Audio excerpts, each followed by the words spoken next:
bespoke radio for the masses. Headline edition, July 8, 1947. The Army Air Forces has announced that a flying disc has been found and is now in the possession of the Army. If the game is rigged, change the game. Game changer. I occasionally think how quickly our differences worldwide would vanish if we were facing an alien threat from outside this world. This is Fade to Black with your host, Jimmy Church, on the Game Changer Radio Network and KGRA, the Global Radio Alliance. I need your help to get to the year 1985. You are listening to Fade to Black with Jimmy Church on the Game Changer Network.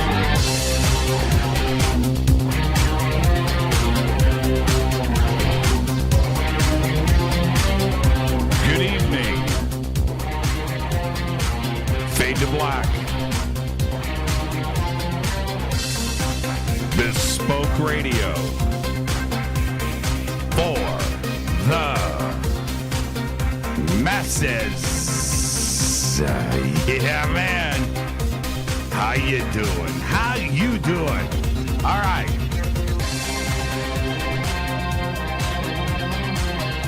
Today is Monday, April 1st, 2019. 91 days into the new year.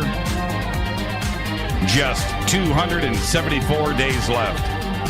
We are live from a bunker somewhere in the middle of beautiful downtown Burbank, California.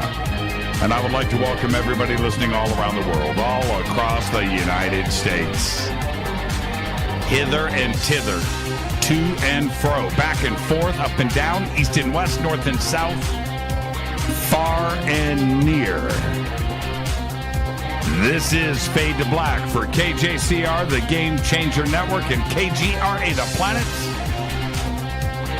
I am your host, Jimmy Church. What is cracking, everybody? How you doing?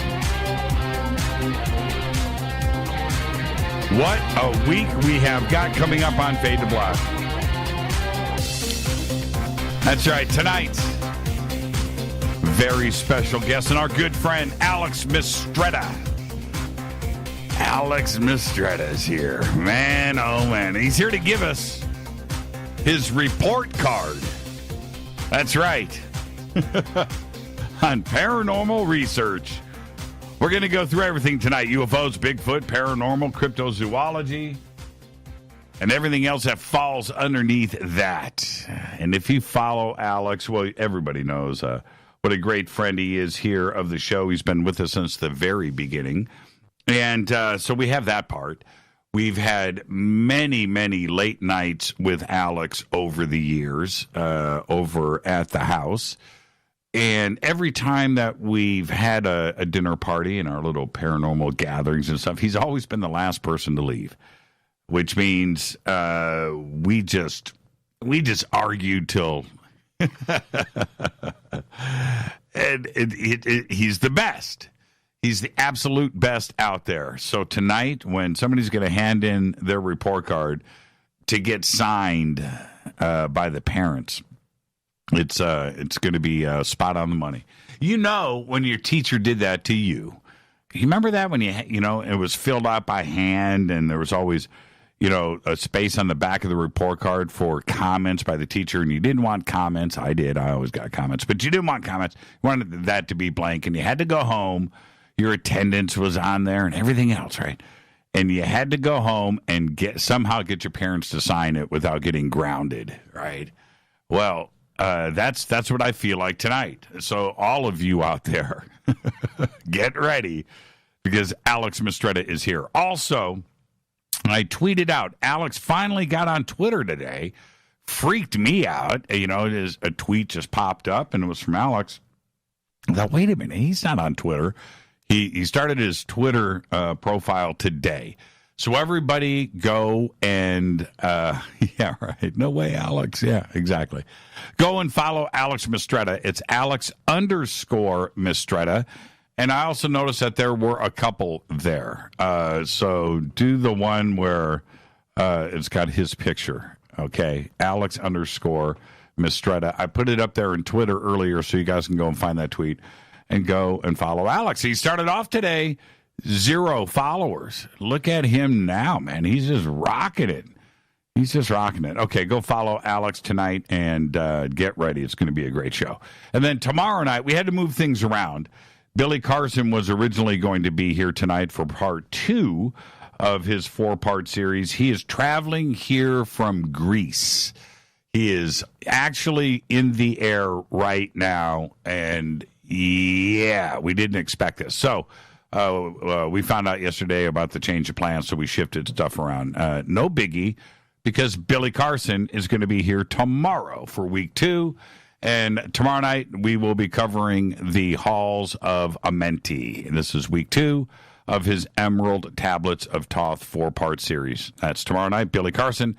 Wednesday night, it is Dr. Heather Lynn, and I'm going to hold this up to the cameras here, covering her new book, which is called Evil Archaeology.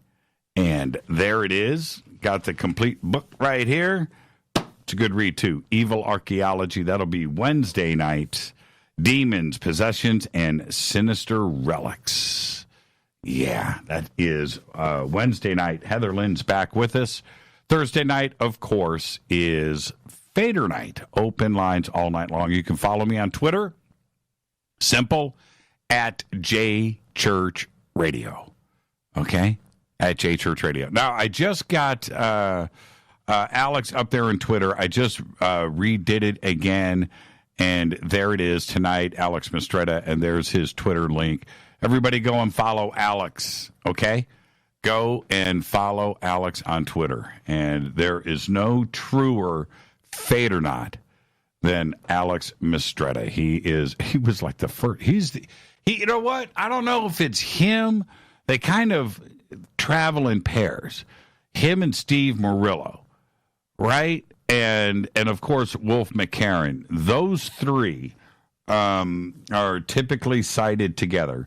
And for a lot of different reasons, but it all starts with MUFON LA, too, as well, going back. Oh, man. Okay, so that ended 5-6 years ago, and then you add 13. So 19 years, those 3 guys have been together from MUFON Los Angeles all the way now through UPARS to today. So I'm not so sure who the original Fadernaut is. I would probably, because I've known Wolf for 30 years, I kind of default. It goes to Wolf McCarran. But who's the OG? Who is the OG Fadernaut? Is it Alex Mistretta, or is it Murillo or Wolf McCarran? Because Murillo was the first guest on the show. I don't know. Wow. Okay, well, anyway. Alex Mistretta is here with us tonight. Very excited about that. And again, follow me on Twitter at JChurchRadio. What you want to do if you want to join in on the conversation tonight and check out what everybody's doing, especially today, it is April 1st, is at JChurchRadio, and then hashtag F2B.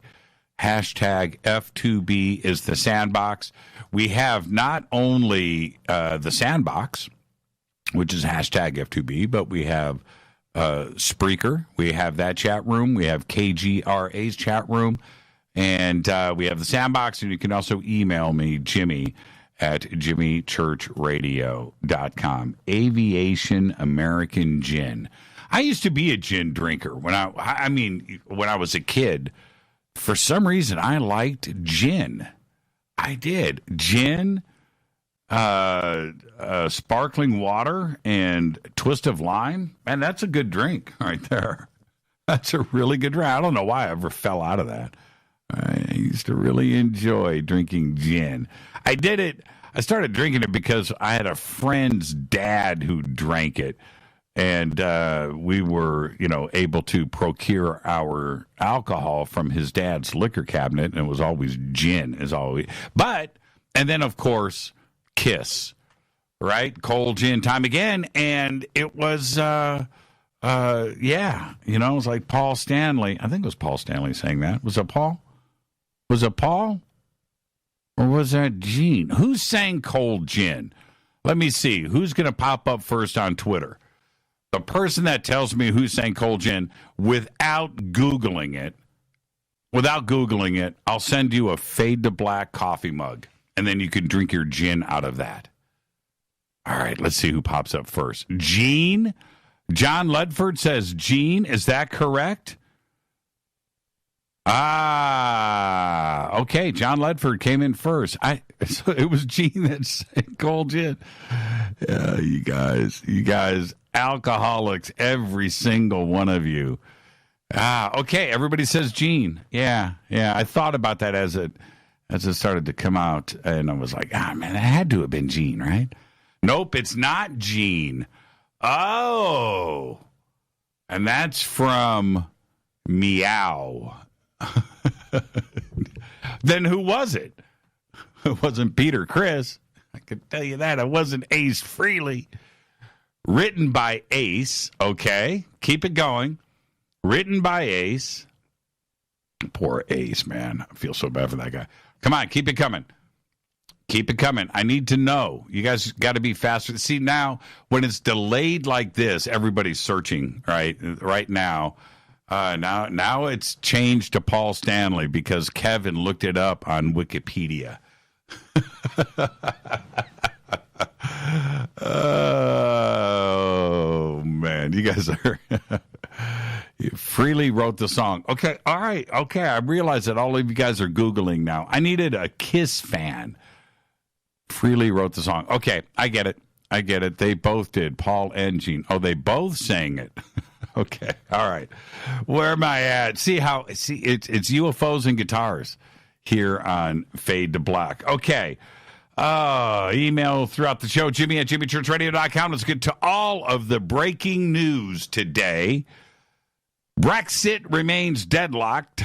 That's right. UK Parliament rejects all of the alternative plans today.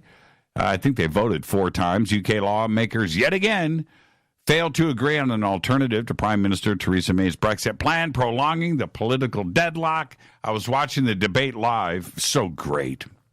There is no better reality TV than UK Parliament, the UK Parliament cam. Oh, man, that was funny stuff. Man, that was cracking me up. And I knew it was going to get around to it. You know, let's just bail without a plan. Let's just exit. Let's just stay. You know, it's crazy. Sad news yesterday. Rapper Nipsey Hussle was shot and killed after exiting, apparently, his store that he has in Los Angeles. And it's a clothing store. 2 other people were injured in the shooting. It happened in the afternoon yesterday at about 3:20 p.m., and that was all according to the police department. The shooting occurred in the area of Slauson Avenue and Crenshaw Boulevard. And Nipsey Hussle. And look, just an all-around cool guy. All-around cool guy. Cared about the neighborhood, cared about Los Angeles, cared about the kids, cared about the community and changing things, and was a driving force in all of that. It just doesn't make any sense. And he was immensely talented. Just absolutely crazy. Nipsey Hussle shot and killed yesterday in Los Angeles. Discovery Channel has announced plans to open an Egyptian sarcophagus for the first time live on television. That's right. Visions of Geraldo, right? Just play out, right? They're going to do it. And it's an upcoming special titled The Expedition Unknown Egypt Live with our friend Josh Gates. The 2-hour live event is set to air this week on Sunday, April 7th. Are you going to tune in for that? That means you're going to have to miss American Gods, but then again, you could tape it.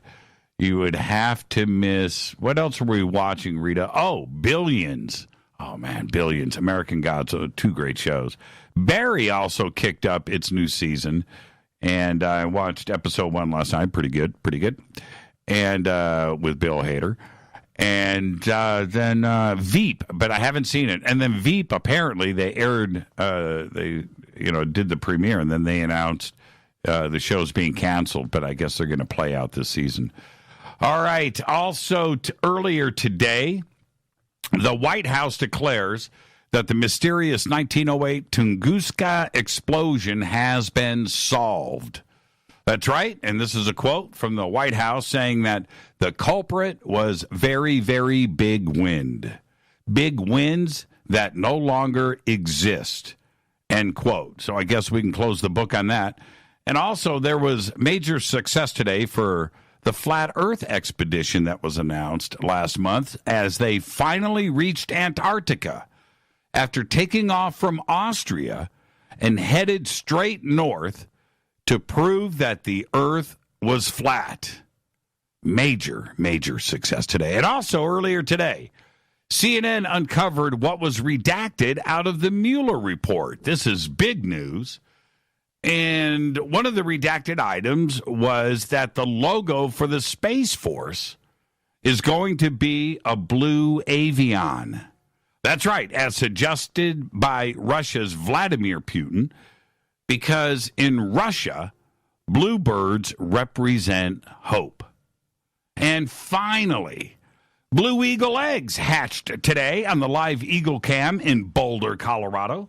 And people celebrated all across the nation while watching the little blue hatchlings break out of their shells live on the interweb.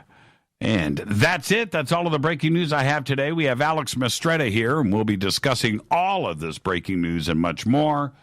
And don't forget the Surfer Music streaming app. You need to download it and get this on your phones. Okay? It is free to download, nothing to do, no giving up your information or email, nothing like that. All you got to do is go to the banners at jimmychurchradio.com or go to surfer.fm. I keep saying it. It's super easy. It's super fun. And all you have to do is download it and get it on your phone. I'm going to show you right here. I have the Surfer streaming app right there. Boom. On my phone. That's what I use. Surfer.fm. All right. Our next event is Contact in the Desert, May 31st, June 3rd, in Indian Wells, Palm Springs, California, at the Renaissance Indian Wells Resort and Spa. We've got 3 Fade to Black events that we're doing that weekend. Of course, Friday night, Fade to Black live in front of a studio audience. Saturday night, I'll be hosting the awards dinner. And you need tickets for that. That's Saturday night. I want all Fadernauts there, by the way. And that's really close to getting sold out. So go and get your tickets for that. And then Sunday night, of course, I always host the Sunday night panel closing ceremonies. And there you go. So we got 3 nights of Fade to Black, and we'll see all of you there. And then coming up, July 4th weekend at the Sunrise Ranch in beautiful Loveland, Colorado. It's our Soltech 2.0 conference. You can sign up for tickets and info right now at soultechgathering.com. And everything that you need is there. Full contact, full speaker schedule, accommodations, food, lodging, bios, and a full conference schedule. Everything is right there at soultechgathering.com. All right. Don't forget to visit all of our sponsors here. Okay, and I really mean that. And of course, I'm talking about Ancient Life Oil, Life Change Tea, River Moon Coffee, Hoffman's Optics. If you need night vision goggles, you ever wanted to check them out, Hoffman's Optics, hoffmansoptics.com. All right, Sacred Skulls, Numana Food Storage, emergency food. All of that is at jimmychurchradio.com. All of the promo codes, all of the banners, click on them and visit all of our sponsors. This is how this show happens. All right? Okay. Happy birthday to today. Mackenzie David is 31. And I know what you're thinking. You're thinking, who is Mackenzie David? As I raise my chair. Mackenzie David is the hacker computer genius in the TV show Halt and Catch Fire. She's amazing. 31 years old from Canada, and she's great in that show. That show, I've watched every episode, every season. An amazing, amazing show. And if you ever wondered about the history of computers, you know, they break it down, they change the names, and they do all of that, but it's really the the story of the internet and computers and the technology. It's really a cool TV series. Halt and Catch Fire. Happy birthday to Mackenzie David. Our dead guy's birthday today, Debbie Reynolds. 1932 to 2016. She died at the age of 84. Best known for Singing in the Rain, but she also married Eddie Fisher and had 2 children, one of them being actress Carrie Fisher. And on December 23rd, 2016, Carrie Fisher suffered a medical emergency on a transatlantic flight from London to Los Angeles and died on December 27th at the age of 60. On the following day, December 28th, Debbie was taken by ambulance to Cedars-Sinai Medical Center here in Los Angeles, where she died later that afternoon. Unbelievable story. Happy birthday, Debbie Reynolds. On this day in history, 1970, President Richard Nixon signs legislation to officially ban cigarette ads on television and radio. And I can't believe I'm old enough to remember those. And I still do. There's just a few of those cigarette commercials that stick in, and hearing them on the radio. And it's pretty funny that it went on all the way up to 1970. Pretty trippy. And I am starting to feel old when I can tell that story. Fate or fact. Okay, I want you to listen to me.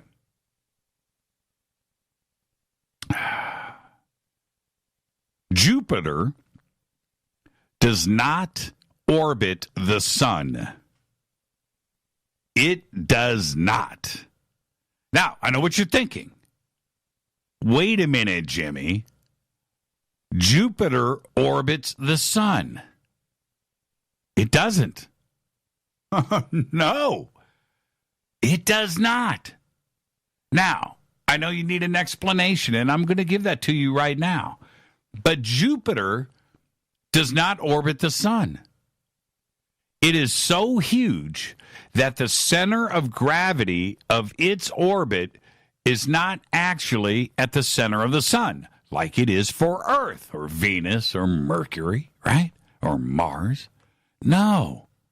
Jupiter doesn't orbit the center of the sun.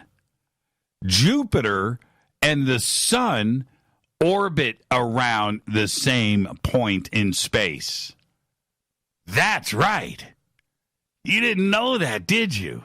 Now, I want you to visualize the sun has its own orbit. The sun is at the center of our universe doing this. And where it is orbiting is where Jupiter orbits. Jupiter does not orbit the sun. We do. Now, is that the trippiest?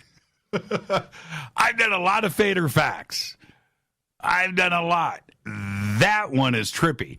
And that one you can take to the back. And that one you can whip out at a party. The water cooler at work. Jupiter does not orbit the sun. And so now, this is the thing. They'll talk about Jupiter's orbit, that it takes 12 years to go around the sun. But they don't point out that it's not orbiting the sun. Ain't that a trip? Yeah, another fader fact, Jupiter is flat. I know, I thought about that too. I'll do that one next week. But yeah, ain't that a trip? That's a trip. Okay, all right, this is what I want to do. Later on tonight, and I might do this sporadically throughout the show. I may take some phone calls with Alex Mistretta.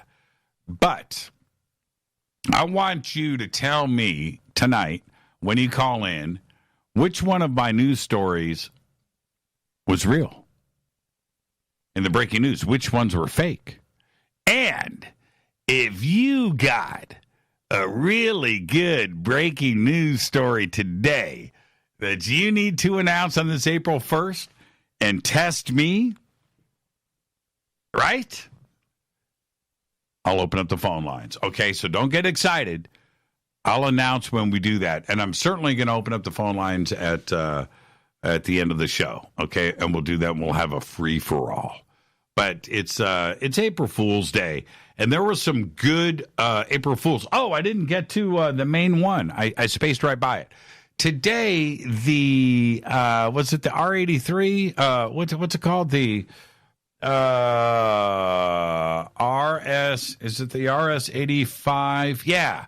Okay, so today there's this breaking news story on Hush Kit and also on Defense PK that the RS-85 Mach 6 Aurora spy plane was real.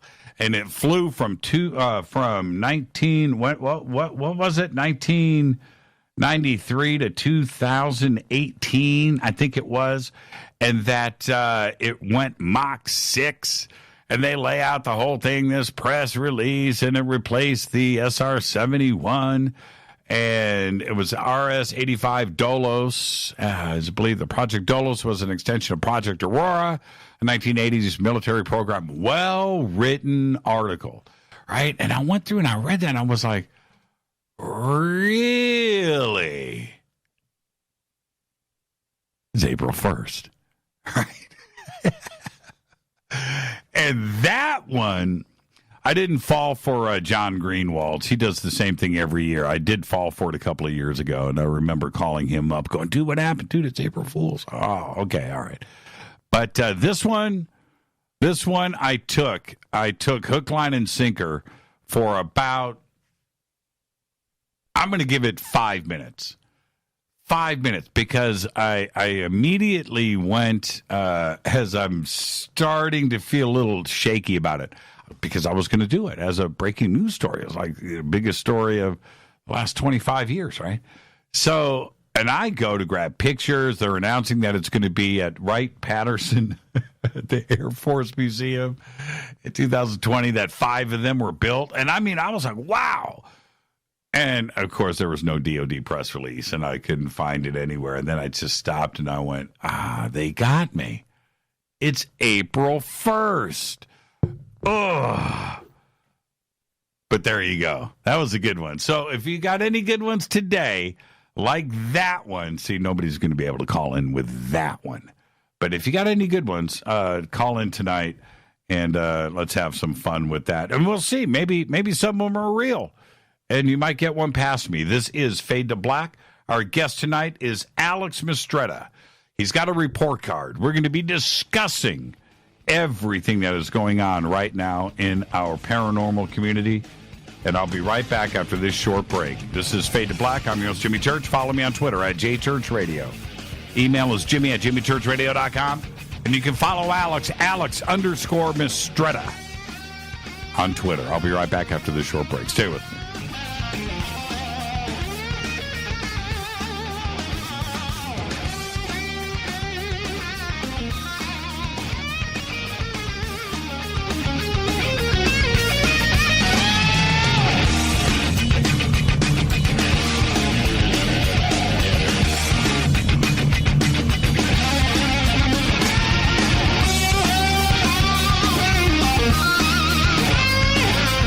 This is Nicole Church, daughter of you-know-who, and you're listening to Fade to Black on JimmyChurchRadio.com and the Game Changer Network.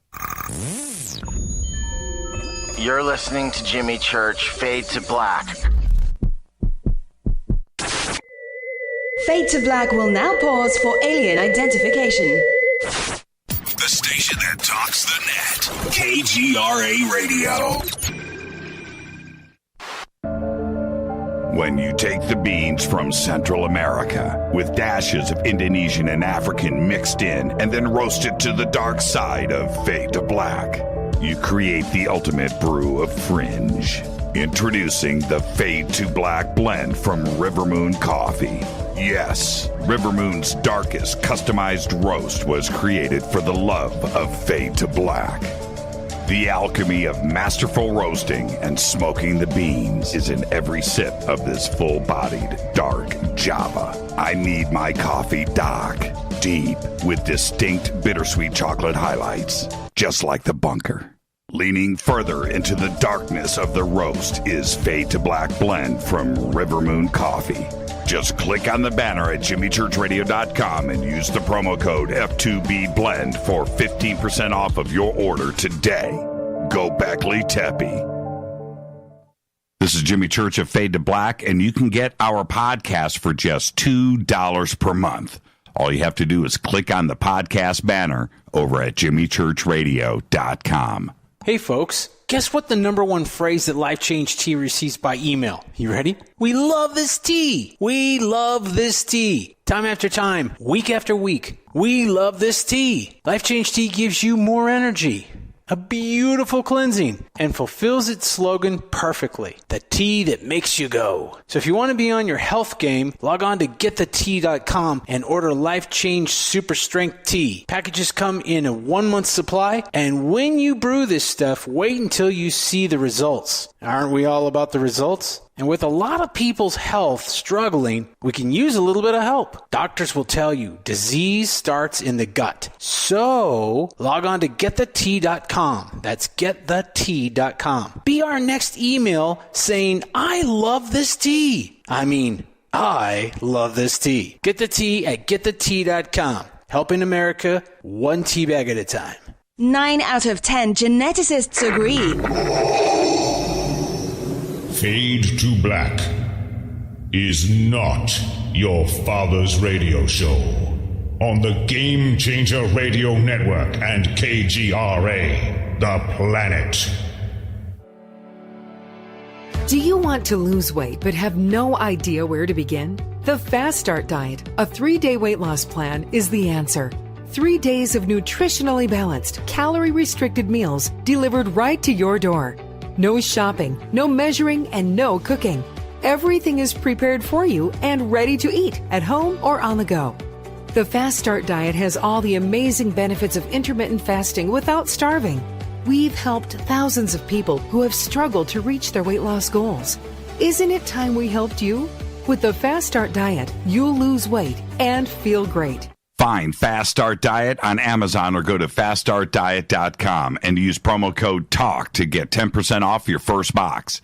And as a special bonus, Fast Start will include their #1 rated Lipo3 appetite suppressant spray free with your order. This is Jimmy Church. And whatever your diet plans are, do what I did. Go to faststartdiet.com. Hi, this is Rob Reiner from Anvil, and you're listening to JimmyChurchRadio.com. What's up? I'm Chris. What up? This is Kyle Massey, and you're listening to Jimmy Church Radio.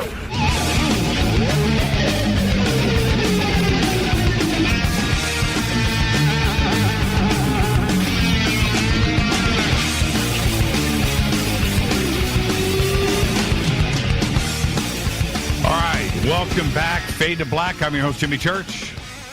Tonight, Alex Mistretta is here, the OG Fadernaut. He's going to give us a full rundown on the status of UFO, paranormal, Bigfoot, and supernatural research. Alex is one of the few full-time professional investigators in the field. He is the former MUFON Los Angeles Director of Investigations, founder of Phenomena Research, co-founder of the UFO and Paranormal Research Society of Los Angeles, former member of Big Cats in Britain.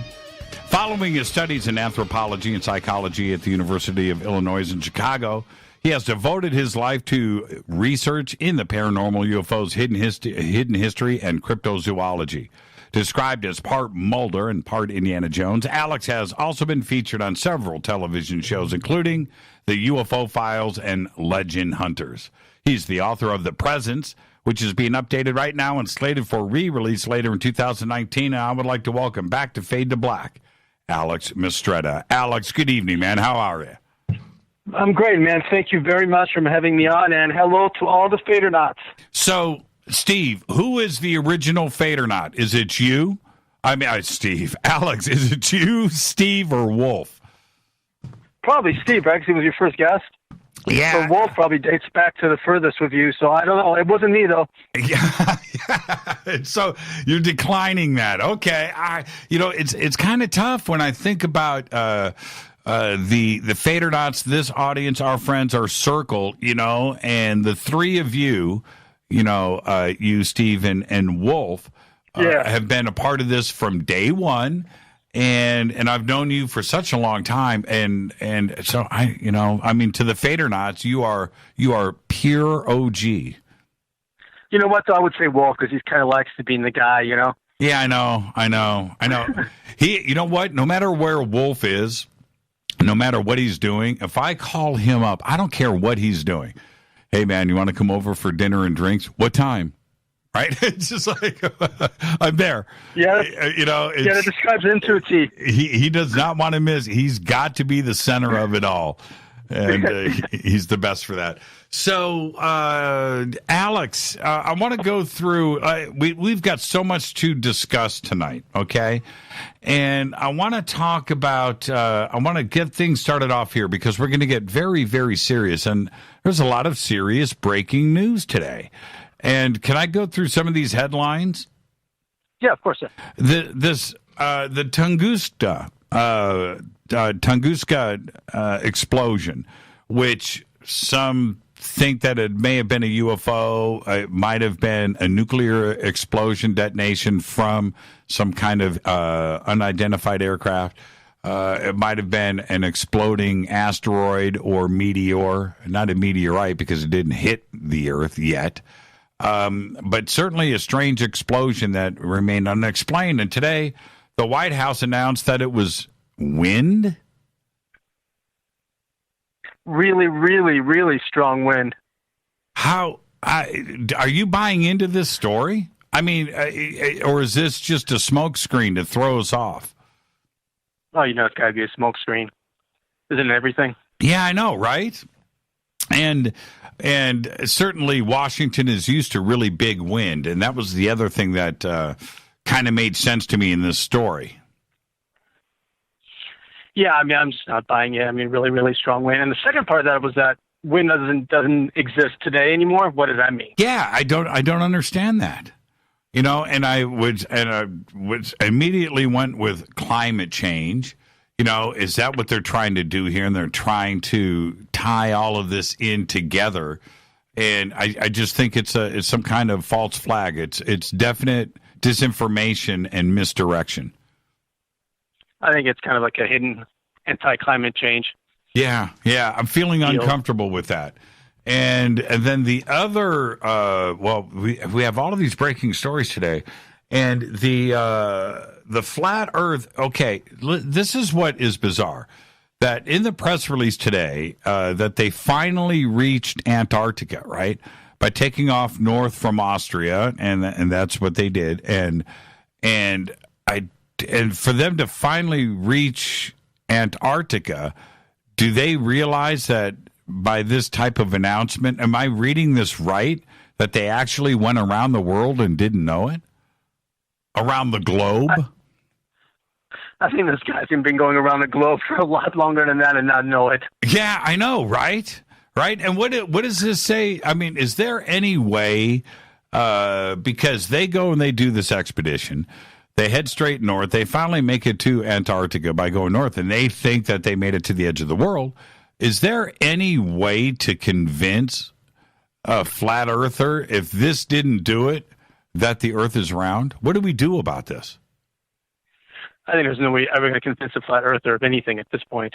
They're growing. Right, and they are planning another expedition down to Antarctica, and they're going to start from the south and go due south. Would that prove anything to them, or are we just going to be up against the same type of press release? It's all going to prove everything to them. I think that's the point. It is, isn't it? Now, let's move on. These two other stories, and one involved CNN, and which the Mueller report, which was released 2 weeks ago on Friday, it finished, I should say. It hasn't been released, but there's a bunch of redactions in it. And one of the redactions is that the logo from the Space Force is going to be a blue avian. Now, and I immediately scratched my head, and then it turns out that this was, who suggested this? The blue avian? What's that? I'm not sure. I don't remember what the exact quote was. Oh, I think it's Putin from Russia. Yeah, that's right. That's right. Because in Russian, the bluebird means hope. Kind of like the Obama thing. Right. And so is this okay, this is where I need to get to the bottom line of this. Is Putin in on this? Does he know the significance of what a blue avian would mean for the Space Force logo? Or in Russia, is that the bottom line that blue birds mean hope? Putin knows everything, Jimmy. Putin knows everything. I know, right? I know.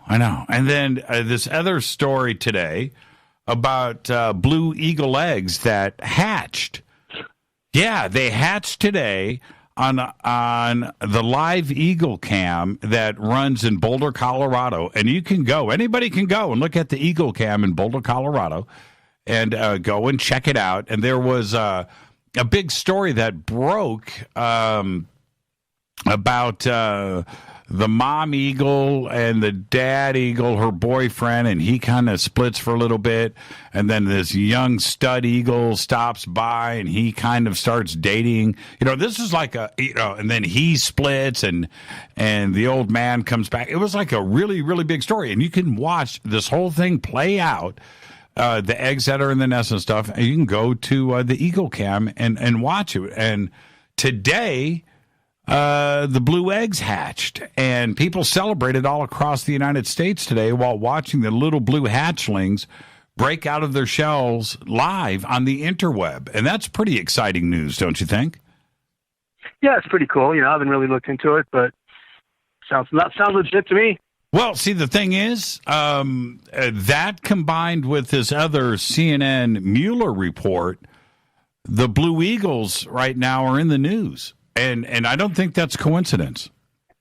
Yeah, I mean, I was thinking about doing a little more research on it, but I'm really afraid someone's going to give away my phone number, my address, and all that stuff. Yeah. I'm staying out of it. Yeah, I think all of us need to be a little paranoid about that kind of stuff today. But there you go. Crazy news today on this April 1st. Insane. Okay, Alex, since you're a man of many words, and I said earlier tonight, I'm pretty sure, I'm confident in saying this, that every little party that we've had, dinner party at the house, that you were the last person to leave. Am I correct in saying that? Well, I'm trying to eat as much of Rita's food and your barbecue as possible. Yeah, right. For people who haven't been there, it's like, it's worth it. And those conversations that we have had over there, I would say are about as spirited of any conversation that you can have in the paranormal. And we've never really left a subject untouched. And I want you to say, yes, that's right. That's right, right? No, that is 100% correct. Is there, do you consider yourself somebody that holds back?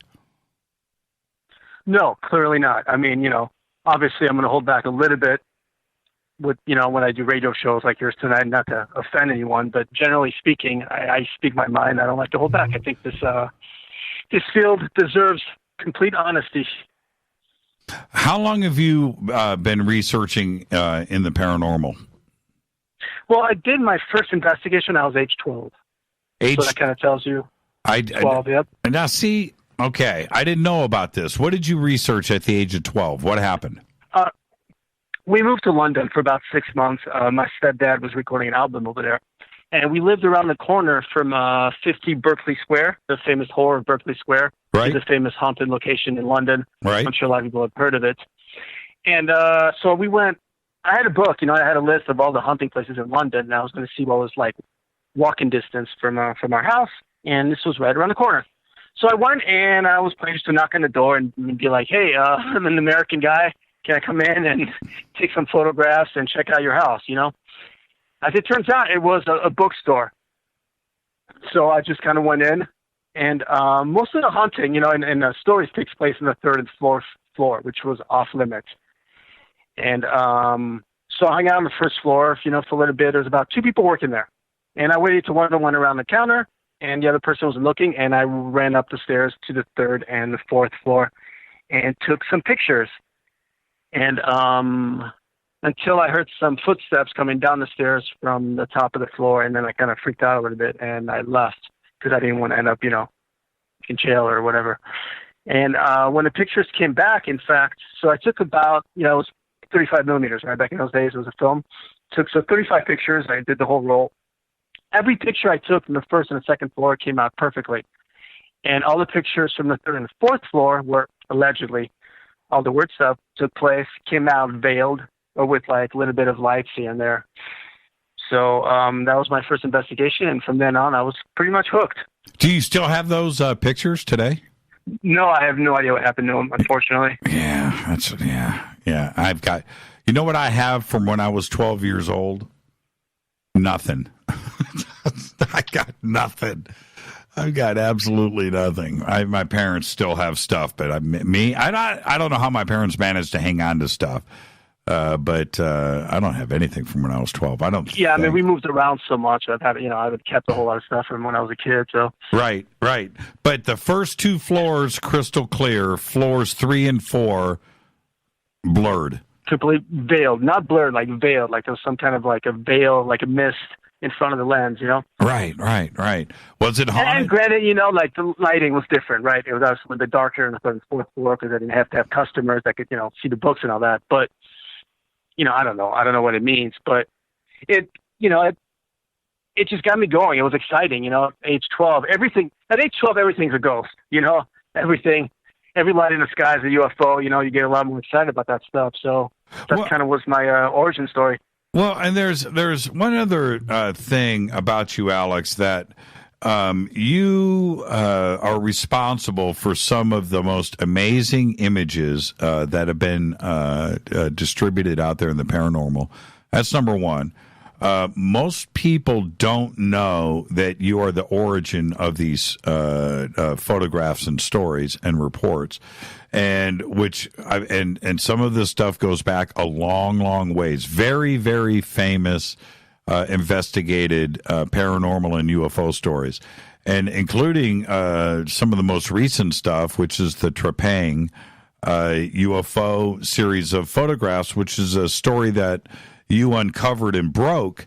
I have now seen those images all over television. I see them all the time on the internet. I've seen them in a couple of books that have been sent to me. And as phenomenal as the images are and the story is, most don't attribute that back to you. Because one of the things that I don't see you do is stand up and shout, "Look at me." Right? All you want is honest, hard research out there. I hate saying boots on the ground, but with you, that's exactly what happens. Why is that, Alex, that you have chosen to go down the path of research and not the path of stardom? That's a good question.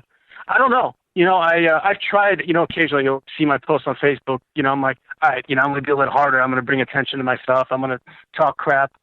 But, it's not really my nature ultimately, and I hate to do it. But you sort of have to do it to a certain extent these days if you want any attention. I don't know. I don't have an answer for you. I just think that, I sort of have this naive perception that research should kind of speak for itself. And you should get attention from the work that you do, not because, you're great on camera. Right. But you are. And I mean, part of it is I'm not great on camera, so I realize that's not my strength. My strength is in research and probably being able to kind of tell what's real and what's not. That's kind of, I think, so I kind of try to focus on that. But yeah, I don't know. Okay, let's start to break this down. We're going to do this in a few different segments tonight, and we're calling this the a paranormal report card tonight. We're going to break all of this down. When you started, started at the age of 12 was the first thing that you did over in England, and I get that. But as far as getting your feet wet here in the paranormal, supernatural, UFO community, was there a researcher back then that you admired and looked up to and said, this is really cool, and this is what I admire, and this is what I would like to do? There was in cryptozoology, which was Bernard Heuvelmans, which is a Belgian cryptozoologist that a lot of people don't even know existed, because he was the first academic to kind of take a look at what was considered paranormal back in those days. But from the UFO or paranormal side, I really didn't, I didn't have anybody specifically that I kind of looked up to. And, you have to remember, too, back in those days, the internet wasn't quite as relevant as it is today. So you didn't have access to all this information, all these researchers. You just had kind of whatever books kind of came out. So there's nobody specifically, figurehead-wise that I really looked up to be honest. So it was, and the reason why I asked, it was the crypto side of things, the cryptozoology side of things that drew you in first? No, actually, the UFO thing was kind of drew me in first as a kid. Somebody bought me a comic book, and I was visiting my grandparents who lived in a small village in France. And I think my grandfather, I'm guessing, bought me this huge, hardback comic book, and it was all stories about real life UFO events from from the first abduction in Brazil in 1957 to you name it. It was all on there, and that was kind of like my first, because it's that true story on it. That was my first inkling, and I was like, wow, this stuff actually happens. And I must have been 8, maybe. Right. And but it was interesting that it was a cryptozoology researcher that you admire first. And who were you? Because we're going to talk about what's going on today, and I want the audience to get a feel for what acclimated you to UFO research and where your where you hold the bar as far as solid research is. And so let's look at the UFO side of things. Back when you started into this, who were the UFO researchers that you admired that did it the right way? Back then, I think Linda Moulton Howe, because that was right kind of after she did her cattle mutilation study, right? I still have the original books. That I probably had the biggest impact, come to think of it, only because it was something tangible that you can measure. And I started thinking that, wait, this is not just about looking up in the sky and hoping that you're going to see something or going back and taking, people's sightings, reports and all that. There's actually a physical evidence that you can go down and measure and correlate to the UFO phenomena. And that had a huge impact on the way I would go on to investigate later on. Well, that's an interesting point to make, because tangible evidence in the UFO field, because of what that represents. I mean, what could be evidence, right? In the UFO, that's the holy grail. So what do you consider evidence in the UFO field? None of it so far. I don't think we have any evidence, hard evidence whatsoever.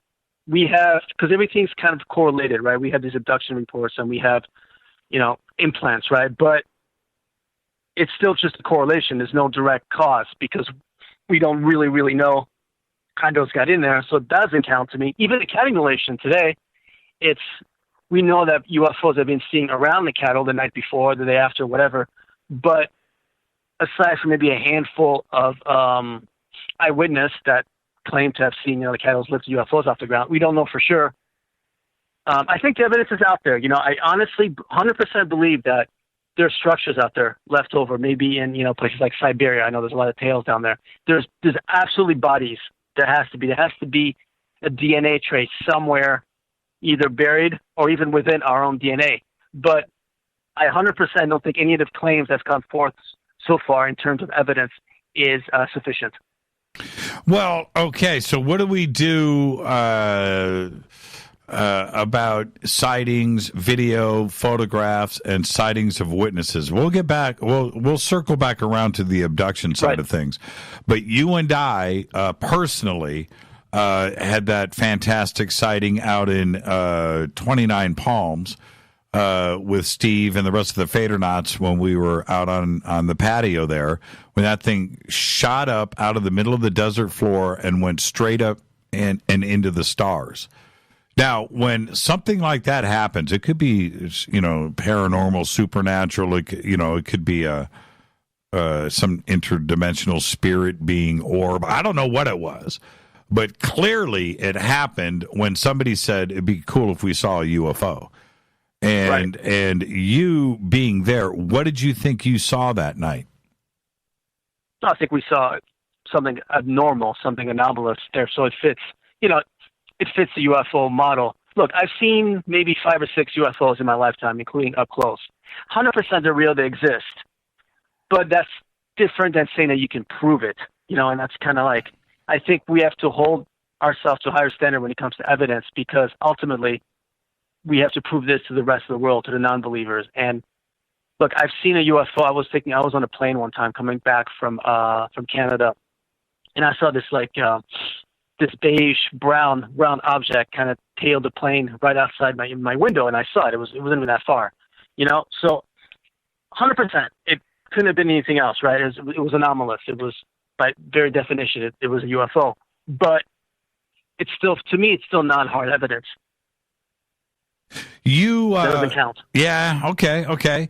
You had an amazing. You made contact in Beverly Hills in your backyard, right? Yeah, correct. When I was 10. Yeah. Yeah, you made contact.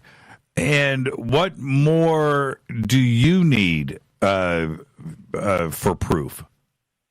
Oh, it's not me. I'm 100% convinced. Right. But it's not about me. I think I kind of like to arrogantly, I guess, kind of think of myself as trying to kind of bridge, the gap between us, people who've had experiences, or people, researchers, and the rest of the world that knows absolutely nothing, So I always try to think what would be considered evidence and what's sufficient for those people, for the people that don't believe in it or don't know anything about the phenomena. Look, I can, like that experience when I was 10, it was up close. I've seen it. There's 2 other witnesses. There's no doubt, right, in my mind. But it's still just a story. And we know how memory is in particular reliable. And we know our Oh, we lost you. We lost you, Alex. We got to reset the phones. We're going to take a break here anyway. This is Fade to Black. I'm your host, Jimmy Church. Our guest tonight is Alex Mistretta. And I'm just looking at Thomas's tweet here. It says, how can this guy say there is no sufficient evidence? Has he ever heard of? That's not what he said. Well, that is what he said. And that is Alex Mistretta. This is Fade to Black. I'm your host, Jimmy Church. We'll be right back after this short break on the Game Changer Network and KGRA, The Planet. Stay with us.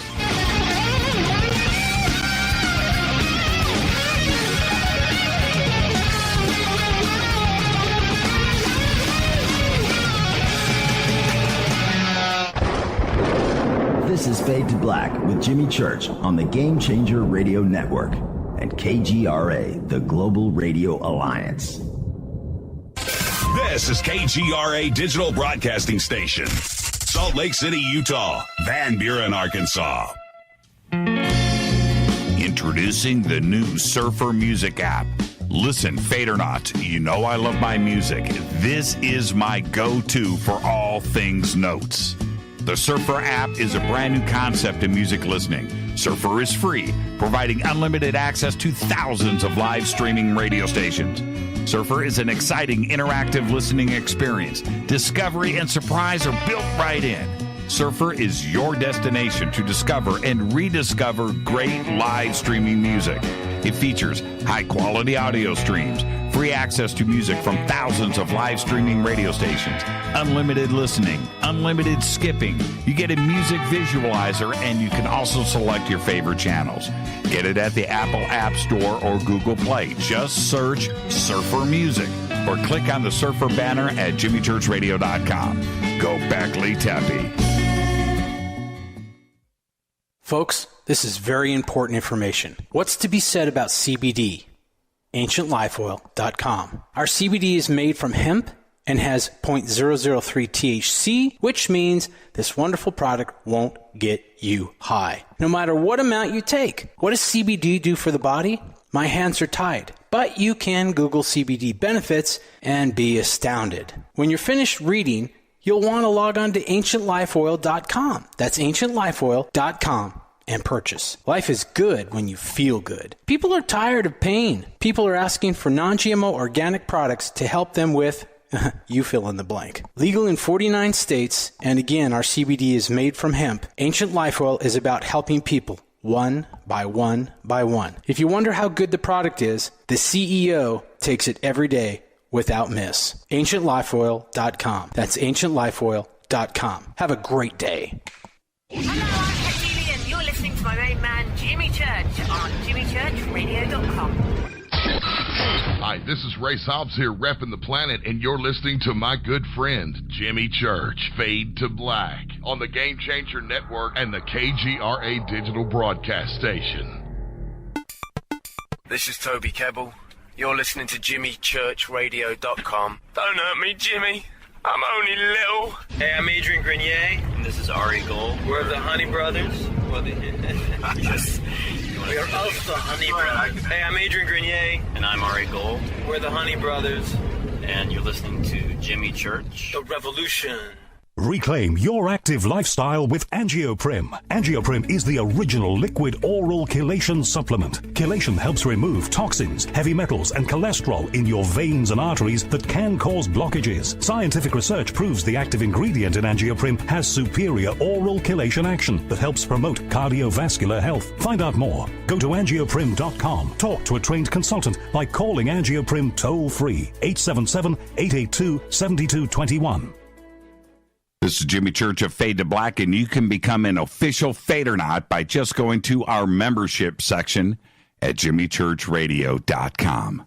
Hey, it's Grace. Can we talk about something serious for a minute? Your age. Getting old has its perks. But remember, being a few years younger, you know, your hair was thicker, you didn't have so many wrinkles, that extra weight wasn't haunting you, and you just felt better. Well, we can't turn back the clocks and go back 10 or 15 years, but you can start feeling and looking 10 or 15 years younger with Nature's Youth RSF. It's a doctor-formulated daily supplement that helps your body maintain its peak performance and fight the aging process. Imagine sleeping better, looking better, and feeling better. See how Nature's Youth RSF has helped thousands of people just like you at nature'syouth.com. nature'syouth.com. Imagine how it will feel when your family and friends are asking you what you did to look so good. Your secret will be Nature's Youth RSF. It's time to start looking better and feeling better. Learn more and order your Nature's Youth RSF at nature'syouth.com. That's nature'syouth.com. That's nature'syouth.com. Hello, this is Serena Wright Taylor from Conscious Life Expo, and you're listening to Fade to Black with Jimmy Church, who holds the Lucky Pony record for the best astrological chart since 1963.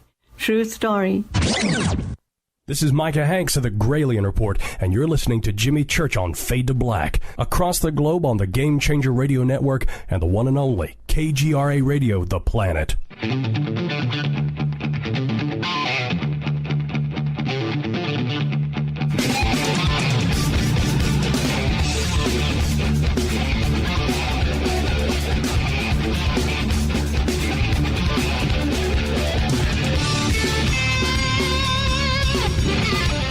Welcome back, Fade to Black. I'm your host, Jimmy Church. Tonight, our guest is Alex Mistretta, one of the very few full-time professional investigators in our community. He's been everywhere. When I say that, he was the MUFON Los Angeles Director of Investigations, and what comes with that is the Los Angeles chapter MUFON used to be, I don't know where it is now, the largest chapter in the world of MUFON, and huge monthly meetings that I used to go to back in the day. And that says a lot right there, Alex. And you've been watching this community with its ebb and flow with tensions, going around for years. Where are we at today with the community? Split. Yes. I think we're a little bit in a mess. I think it's a lot more infight than it used to be. I think it's become a little more popular, and there's a little bit more money from television. I don't think we're in a good place. At least personally, I don't like where we're at right now. Why? Because it's become about the personalities, not so much about research and what's true, what's not. It doesn't seem to matter anymore. And it's a lot more polarized than it used to be. It's like, yeah, and I think that obviously that's reflected in other aspects of our country and the world. But it's like either one side is all right, is right all the time, and everybody else is wrong. There's no more middle ground in our field, it seems like.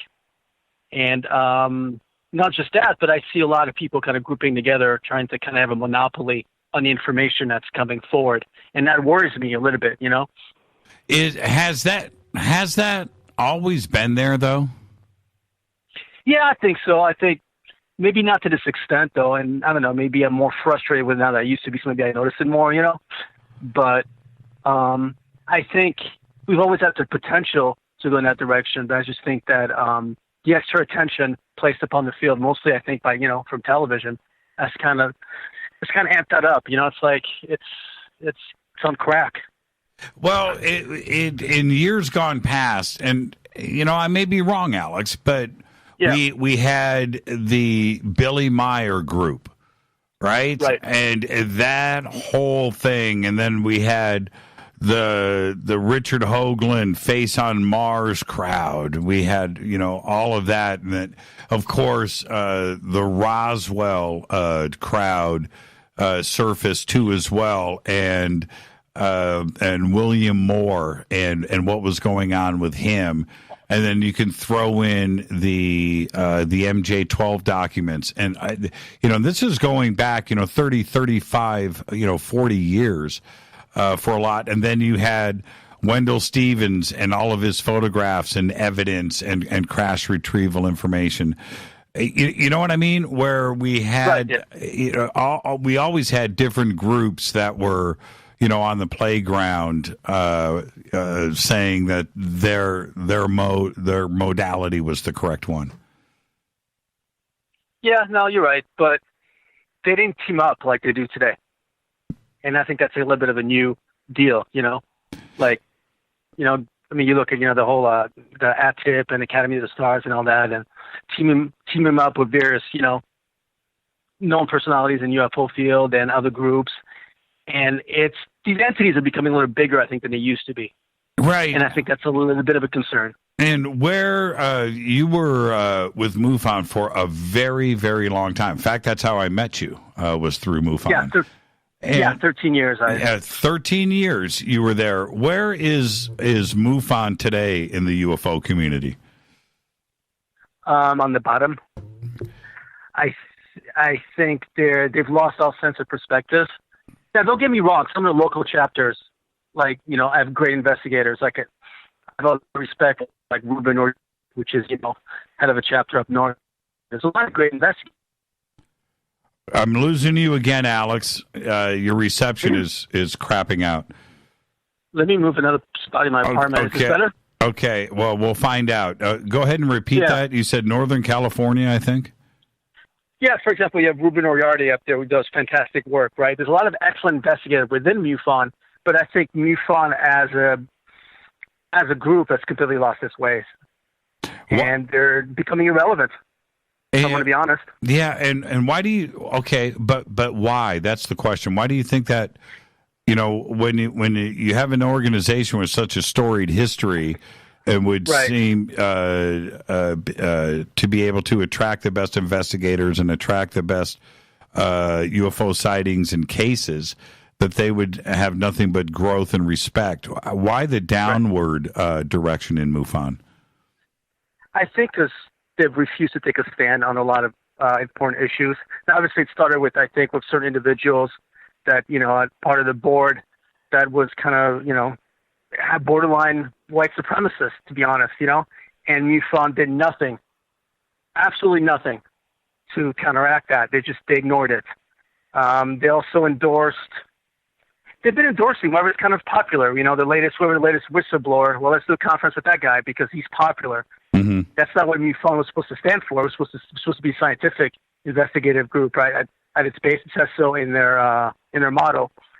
So they've they go after the money. Now they're hooking themselves up with various television shows again for money and basically to be up there with the big boys.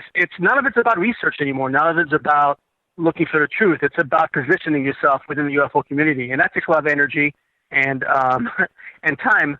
And I think, look, their time has passed. I think it's time. I think all groups at some point kind of go away. But I think, for me personally, the refusal to take a stand on specific issues for what's right was the beginning of their downfall. How can they turn it around? If you were in control, what would you do to turn around MUFON? First of all, I would fire everybody at the top. Okay. I just start from fresh. It's all those. I mean, and look, some of those guys at the top are probably pretty good guys, right? And I don't, I've been away for too long. I don't know everybody that well or at all, really. But if they've been willing to, grow up here, take a stand, and do what's right, they don't belong. They don't belong in running a UFO group, because this isn't about preaching to the choir, right? MUFON originally was supposed to be the bridge between what we know to be true and the rest of the world, and bring out information to the rest of the world, and elevate the UFO, phenomena in public consciousness, so to speak. And I've been doing none of that. It's all been very self-serving. So I would just get rid of everybody and start from scratch. With UFO research in general, when you have somebody out there that has had a sighting or has made contact, somebody like me, which I have, right. How do they? How do you keep their interest in the subject without getting discouraged these days? Because it seems, like going to MUFON with your sighting or report, nothing may happen. And I've heard these stories over and over again where I've gotten email. I had the sighting. I contacted MUFON. Nobody reached out to me. So I'm contacting you. What do I do? What advice do you give to somebody to keep them positive about what is going on? Honestly, there's not much you can say, because we can't follow up with everyone. When I was an investigator, I always called somebody on the phone and tried to meet them face to face every single time if I could. And then you sort of have to follow up, after that, so how they feel about things and all that. But there isn't an answer, because we don't have a large enough group and a large enough funding source that we can follow up with all those people on a regular basis. But I think a modicum of respect should be to at least call somebody that reports a sighting, at the very least. And that needs to be done, at least get in touch with them. It's not, because then otherwise they feel like they're just giving you what happened to them. For a lot of people, this is very personal, right? We forget sometimes we're taking out a lot of reports and sightings, but there's people behind those. And some of those encounters are traumatic for some of these individuals, and we need to understand that and deal with that accordingly. So I think that's the first step, is understanding that these are actual people, and you should follow up with absolutely everybody if you can. But that's tough to do. I had a guy even 2-3 years ago. Obviously, this had nothing to do with UPARs or MUFON or anything. It was me personally. This guy called me about his sighting, and I called him back. I'm like, well, give me a couple of days to see when I can come up and see you. And a day later, he called me 14 times. He left 14 messages, and one of them, he threatened to kill me with a shotgun. So, there's some people you just can't, you got to leave alone. You can't deal with them. But I think it starts with understanding that these are people having real experiences, and you have to treat them accordingly, as like you would if you're a psychologist, for example. Somebody come in, they have an issue. They're not a number, and I know that's hard to do, but I think that's the first step. With your research over the years, one of the things that was always in the way between this community and the government was they had information, they were withholding it, they were lying to us, and they were also calling us crazy and so forth. We were conspiracy theorists. And so it was us versus them. And it was a battle that was always fought. Today, over the last couple of years, now there are those in this UFO community, both not only with To the Stars, but now people around To the Stars and members of this community that are suddenly putting all of their trust in the Department of Defense and the Pentagon and the CIA for the information that is coming forward. That's a pretty dangerous zone to get into, and I'm talking about trusting the man. As this has been developing, what's your take? I think it's an extremely dangerous position because, look, when that whole thing first started, I defended some of the people that had negative comments towards, to the Stars Academy, what they were trying to do. I thought, hey, let's give it a try, see where it goes. It could be a good thing, right?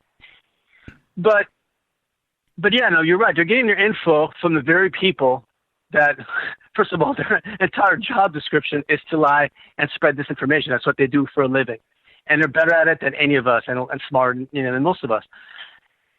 And now, by so many people joining them or giving them their trust or, groups like MUFON joining them and all that, you're giving them so much power and so much control over what information comes out that you're giving the very people that have been lying to you for all these years, that have been not telling you the truth, holding back info. Now you're trusting them to give you the truth, or for everything to be funneled through their eyes.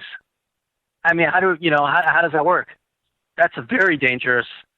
Now that's like less people control more information in the UFO community, and that's really not the way to go. Do you think it's done by design? 100%, absolutely. I think it's been a plan. I talked about this. I was giving Grant Cameron a ride in the car one time. We had a long conversation about that, and I agree with a lot of things he says. And I was kind of telling him the same thing. I go, I think this has been planned for a while now, and this is kind of just coming to fruition, today. And it's going to be like every other piece of this information. There's going to be some good evidence, and there's going to be some real info that's going to come out. But around that, they're going to build denial system, I don't think they'll go as far as back in the Burich, the alien eats strawberry ice cream type of deal. I think we've evolved. The disinformation campaign has evolved beyond that. And that's, it's a very, they're using media smartly, right? They're getting a show of a History Channel. So, honestly, if you have all this, so-called secret UFO, info to release, and you're the first person in history that's going to release it, you're going to go straight to the History Channel and have a little show on it. It's just another way, I think, to just kind of control the field. And yeah, heck yeah, it's dangerous. The report, you just mentioned Grant Cameron, who I think is very honest. I really do, and very committed to trying to get this question answered. And I would give Grant an A on his report card. What other researchers out there deserve an A?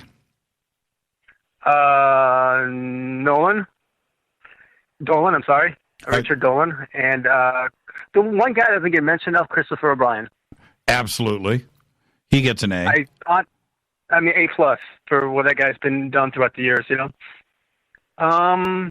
how I kind of those three are the main ones that come to mind right now.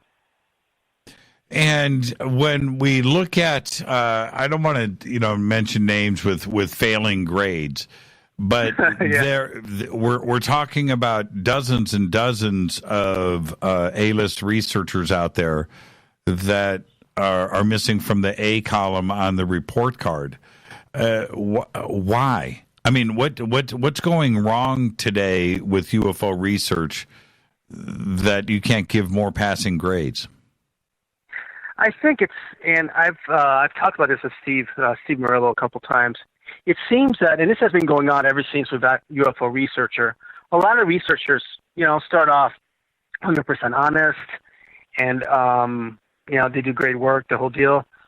But as time goes on, for whatever reason, your ability to discern what's real and what's not suffers. And it seems to me there's only a few individuals in this field that kind of manage to keep the compass where it should be. And I don't know where that stems from, honestly. Even we were talking about, Linda earlier, and her cattle mutilation and some early work is fantastic. But personally, I disagree. And I think she's honest, right? But personally, I disagree with, for example, her work on the drones. And I think she lost a little bit that ability to discern what's real and what's not. Much less so than a lot of other people, But and it's hard because, you know, I think as the years go on, we get all really frustrated in terms of not getting answers and seeing other people, you know, and there's a pride thing, right? We see other people like get television shows and get money and funding, whatever, because, you know, they claim to be either whistleblowers or they come up with these big stories that more often than not are not true. So I think that psychologically you kind of convince yourself a lot of these other stories are true, and that, you know, and you kind of go down that road. And I think that's a problem. Yeah, that's where you and I think we've discussed this before privately, but I'm still up in the air about the Dragonfly drones. I researched that from the very, very beginning when the photographs first surfaced on the web. I was on that story. I still have, to this day, a Dragonfly drones folder that I have passed on from computer to computer, going back I don't know how many years, and I'm still I think there's something to that story. I really do. Yeah, I'll say this, though. It's one of the stories I haven't researched particularly that well, so I was just kind of using it as an example. And I'm willing to be wrong on it. It's one of the stories I'm willing to be wrong. Some I'm not. You know, but, I mean, look, ultimately we all want it to be real, you know, but I think, that's the mistake I think a lot of investigators make. Because we so want it to be real, we kind of lower our expectations and lower our defenses in terms of, we let more in than we should. I think we should have the opposite effect, where because we want it to be real so badly, we should kind of raise where the evidence needs to be even above, you know, I don't even know how to explain it really. But, yeah. And what about the efforts of John Greenwald in the Black Vault? Certainly he deserves an A. Oh, A++. John, you know, we've had our disagreements in the last couple of years, but he's the best of the best. I think he's done more for this field than almost anybody, because I think the Black Vault, again, it's one of those groups, and the Black Vault and John, that kind of transcends the community, right? People outside of the community can go to the Black Vault and they'll find something they're interested in, not necessarily UFO related, but then I'll bring him to, you know, some of the UFO stories. So I think he's, absolutely, John Greenwald, A+. And then if we go back a little bit, I do want to discuss the UK before we get out of here. And when we come back, we've got to jump around to Bigfoot when we come back after the break. But then we have, guys like, Jacques Vallee that has just chosen to back up and off of this field when he was one of the most respected intellectuals, professional intellectuals in our community, that has chosen to take a step back. He's a money guy now up in Silicon Valley, and that's his thing, and which is great, fantastic. He's an investor, but this field needs more Jacques Vallees. Yeah, I mean, I met the gentleman one time, but I always say that you should never be a UFO investigator until you've read all of Jacques Vallee's work. But here's the thing. This goes back to your prior point, in fact. I think Jacques Vallee stopped when he said all he had to say about his particular research, his subject. Anything more, he might have had to add on that, maybe stuff that's not true, or make stuff up, or, to keep it. A lot of people want to keep it going, and there's only so much material you have in your research, right? And I think maybe in his mind, he stopped before he reached a point where he was becoming dishonest, or he had to maybe, stretch the truth a little bit, or go into a territory he's not comfortable with. Yeah. So a lot of respect to him for that, Yeah. He pretty much said that to me. We had a conversation about, a few times about him coming on Fade to Black, and not to get into those details because there were many of those, but one day, I mean, he looked right at me and he said, with that voice, right, that accent. He's a big, tall guy too, right? He's looking down at me. And he goes, Jimmy, I just don't have anything new to say. I don't have anything new. I don't want to revisit the past. When I have something, right, let's do this. But right now I have nothing new. And that's right. What can I say to that? Of course, I would love to have him on the show. He's like the one guy that I haven't interviewed that I would love to have my chance at asking him a few questions. But that's his position, and I couldn't get him to bend. Yeah. No, that's it. I think that goes to your prior point exactly, right? That's what we all should do, really, if we have nothing else to say. Now, what do we do? What do we do? We're going to be heading towards a break here. What do we do today to change UFO research and push this thing closer to disclosure? It seems like we got all the videos, all the films, all the eyewitness testimony, all of the abduction. We have all of that we need. What do we do, you as an investigator, to push this thing forward? Money. We need more money. We need a professional service where investigators get paid and are able to go out and get evidence. And that's really lacking. I mean, everything that we do is just like one of my best cases was the Pine Mountain case where we had a landing case in the mountains. And the earliest I was able to go there was 2 months after the fact. So we need to create a system where investigators are on the drop of the hat, have all the funding they need to go where they need to go. And I think we also need to establish a multidisciplinary approach where we're looking at this from all kinds of different angles. Because, again, the idea for me is to bring this to the world, right? This phenomenon doesn't belong to us. It belongs to everybody, to the world. It's the most important subject on the planet today, period. So in order to do that, though, we got to find something for people to grab onto. Now, for example, you bring up abduction, that's too much for, 80% of the population.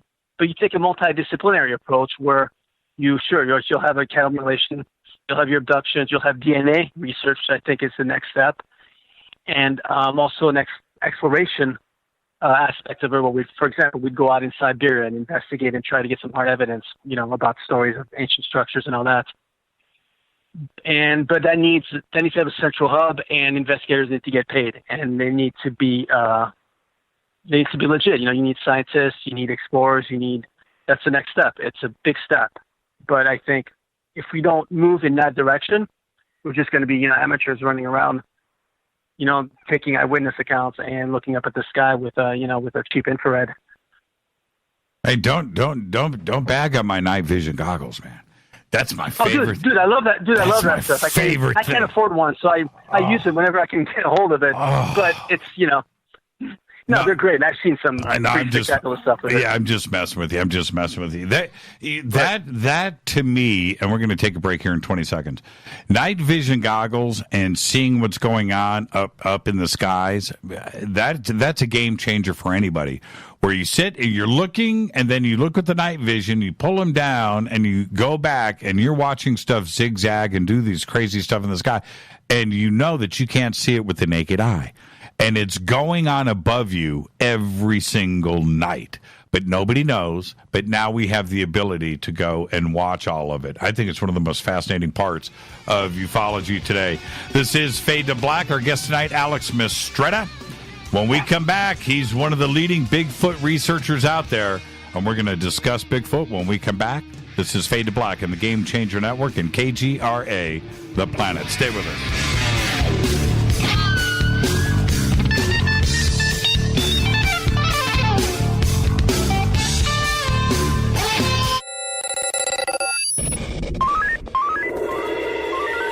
Way out here, we listen to Jimmy Church. You're listening to Fade to Black. Always on the edge of the hottest alternative talk. Jimmy Church with Fade to Black. KGRARadio.com. ¿Qué tal, mis amigos? Yo soy Mario Carson, el tiburón, y los invito para que escuchen a mi buen amigo Jimmy Church Radio. ¡Claro que sí!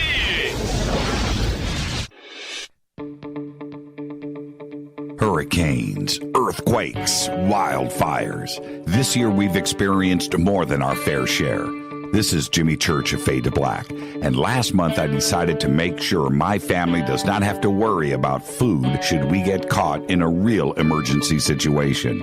Introducing Numana, a healthy, storable product that tastes so good that you'll want to eat it every day instead of just during those times of duress. All Numana products have a 25-year shelf life, are MSG and GMO-free, no preservatives, and are made in America. With the Numana pack in your home, you'll be able to sleep at night knowing that you've protected your family. Not only have I tasted and tested, I own it. Now you can too. Just click on the Numana banner on JimmyChurchRadio.com and use the promo code Jimmy when you order. In addition to a discount, we'll send you an autographed Fade to Black t-shirt. Seriously, go Beckley Tappy.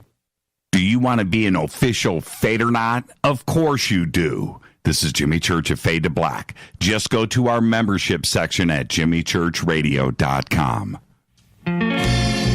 Introducing the new Surfer Music app. Listen, Fadernauts, you know I love my music. This is my go-to for all things notes. The Surfer app is a brand new concept in music listening. Surfer is free, providing unlimited access to thousands of live streaming radio stations. Surfer is an exciting, interactive listening experience. Discovery and surprise are built right in. Surfer is your destination to discover and rediscover great live streaming music. It features high-quality audio streams, free access to music from thousands of live streaming radio stations, unlimited listening, unlimited skipping. You get a music visualizer, and you can also select your favorite channels. Get it at the Apple App Store or Google Play. Just search Surfer Music or click on the Surfer banner at JimmyChurchRadio.com. Go Beckley Tappy. So, you love talk radio? Then you'll love TalkStreamLive.com. TalkStream Live is always on, 24/7, with the best streaming talk shows. Find your favorite talkers and discover some new ones. It's free, readily available online or on mobile with any smartphone or tablet. Finding your favorite talk shows all in one place has gotten a whole lot easier. Just go to TalkStreamLive.com. Be sure to download the free apps from Google Play or the iTunes App Store. You listen to us, and we listen to you. And so does the CIA. KGRARadio.com. If you have hard water, the lime scale not only leaves white spots, it clogs pipes and breaks down appliances, costing you hundreds of dollars in energy and wear. Eliminate lime scale and other water issues like brown staining and bad odors with HydroCare water products, available from Wave Home Solutions. Wave's affordable water systems don't use salts or chemicals. You'll love the way your water tastes, smells, and looks. Satisfaction guaranteed. For more information, go to bestwater123.com. That's bestwater123.com. Are you intrigued by paranormal talk radio? You'll love the new Paranormal radio app from TalkStream Live. You'll find a great selection of talk shows covering UFOs, ghosts, strange phenomena, and much more. Download the Paranormal radio app now and start listening to the very best in paranormal talk entertainment, including the network you're listening to right now, the Paranormal radio app, free in Google Play and the iOS App Store. You are listening to Fade to Black with Jimmy Church on the Game Changer Network. Oi, oi, I'm Reese Evans. You're listening to Jimmy Church. This is Revolution. The revolution will not be televised. The revolution is on radio. Ciao.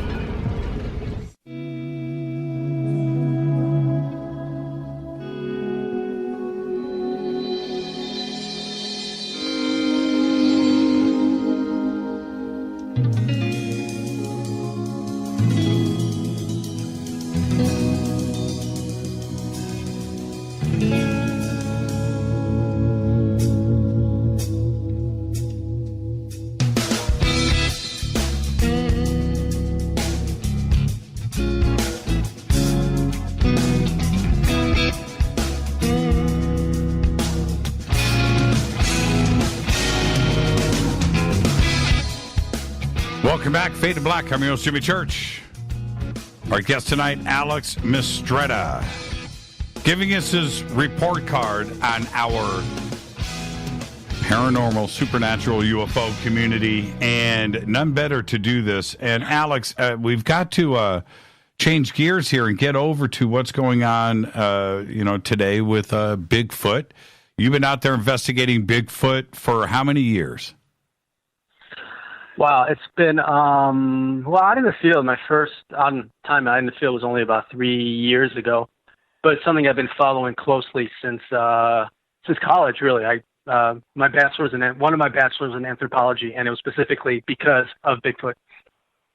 And okay, let's start here. Let's start on solid ground.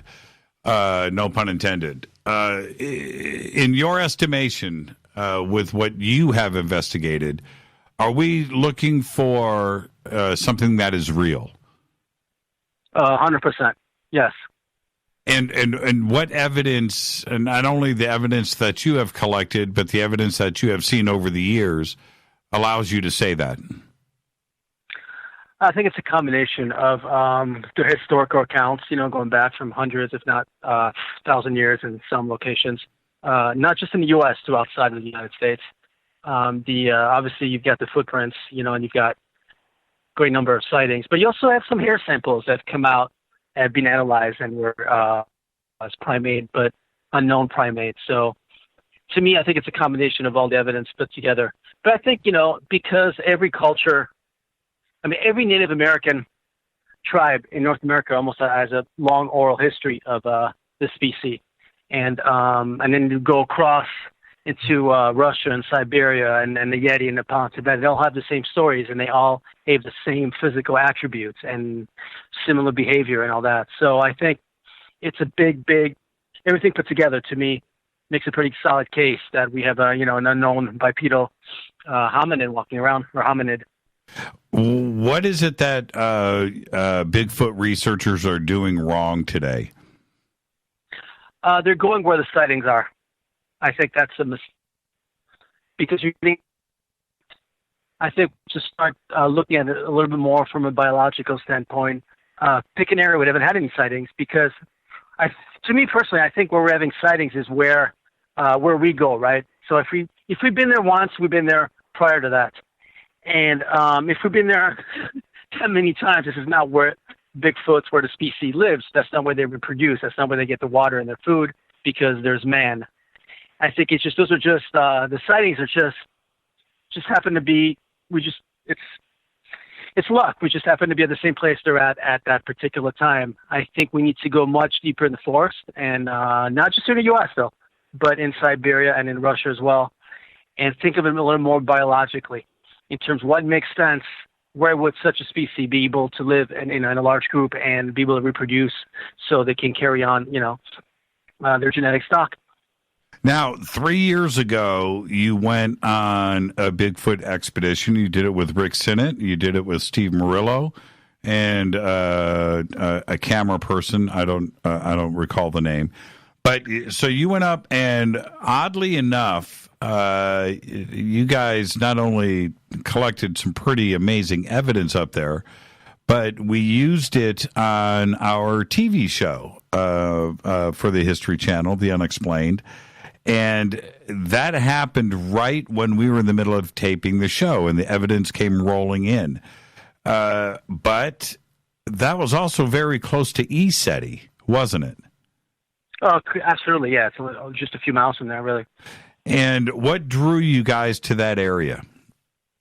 Well, I've been kind of picking out areas that was accessible within 4 days, right? Because we only had we could afford 4 days, essentially, out in the field. And I knew that time of year, there was an increase in sightings in that area. So I didn't think like the species actually lived in the area. I just think that they wonder that it's part of their range for whatever reason. And for whatever reason, in that time of year, in that specific area, is where people tend to see them. And combined with the fact that not a lot of people go there, I thought it was a pretty, it was beyond chance in terms of the amount of sightings that they had. So if we were going to go somewhere for 4 days, again, we had to go somewhere where they had sightings. I know I'm contradicting myself, what I was saying earlier. Yes. And, but we didn't have a choice, so that was why I picked that particular place. Now, you had already had a genuine interest in Bigfoot before this pretty amazing expedition that you guys went on. What was your take on Bigfoot before that expedition and then after? How did you change? It didn't. It didn't change my view of it at all. So it just solidified? Yeah, I mean, obviously, once you find prints yourself, it's a whole different deal. Once you see it, no matter how much you thought it was true beforehand, it definitely reinforces your belief system, and it's something you can tangibly see. And it changes your perspective in terms of just from an emotion standpoint, but in terms of just from evidence standpoint, it didn't change anything for me. And let's talk about the popularity of Bigfoot on television. Is that helping push this Bigfoot phenomenon forward? It is. I think to a certain extent, I think it is because it gives you more opportunities to, talk about it and maybe create opportunities to go out there and get some funding. But on the other hand, it hurts it because, so much of that is crap, to be honest. It's not real research. They go to areas where obviously Bigfoot sightings didn't happen in some of these shows. So it hurts the credibility on one hand, but it's that line that we all have to kind of to walk through in this field, between credibility and getting enough attention so we're able to actually go out and do work. So it's it's a mixed bag. So okay, and then we have a problem here, and it's the same thing with UFOs or Oak Island. But when you have a Bigfoot show, I already know the ending, right? Well, I can tell you what's not going to happen on the Bigfoot show. There's not going to be a big reveal, right? And are we putting too much? I'm talking about the community out there. Putting too much into the hopes that the Bigfoot phenomenon, that reality is going to be revealed on network television, right? It wouldn't, would it? It would be done in a scientific context and in a white paper through a pretty significant press conference. It's not going to be held back for an edited episodic television series. Absolutely, it's not. That's not the way it works. And these days, it's too hard to keep that secret. If you have a TV crew and you filmed Bigfoot 5 feet from you, you're probably going to have a press conference at some point. So, yeah, agreed.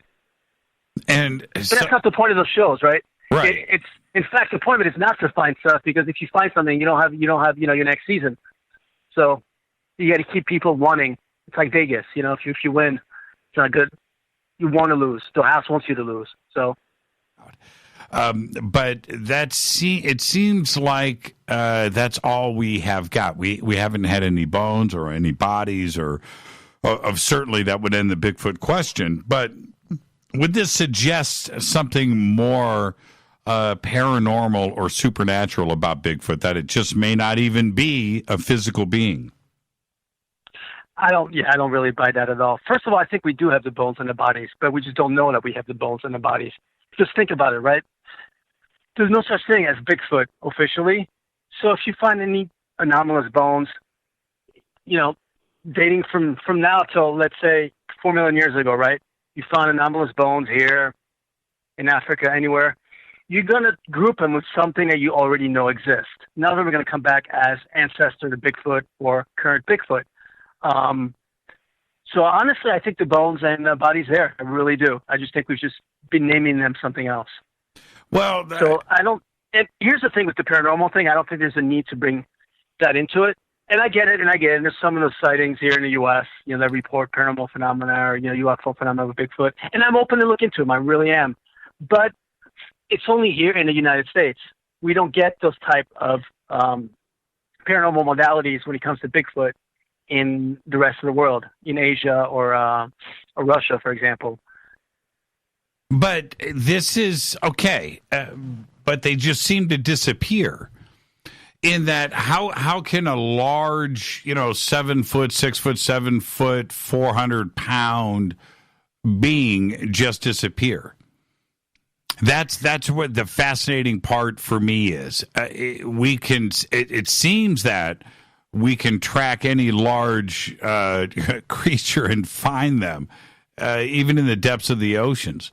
But with Bigfoot, it seems to appear and disappear, and that I don't have an answer for. Yeah, I mean, I don't know. I think the disappearing data where people say it disappears before their eyes is pretty small compared to just the number of sightings worldwide of what looks like a bipedal hominid. Here's the thing, though. I mean, we've hunted a plethora of different types of animals, right, in our history, but we've never actually gone out and tried to hunted something that's bipedal. That's something we're not in the elements in the forest. They are. They know how to move through it. They know how to escape. To be honest, part reason I never find Bigfoot is because they make so much noise.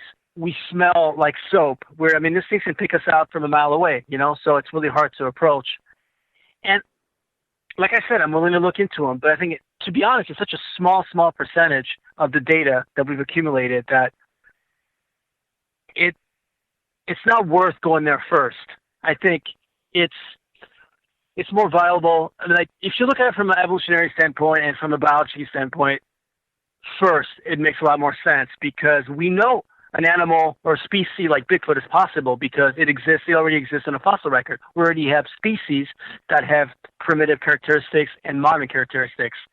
We know that there was a giant ape in Gigantopithecus. We know that there was a hairy bipedal primitive hominid related to man in the past, from Homo erectus to Homo naledi, that coexisted with modern man.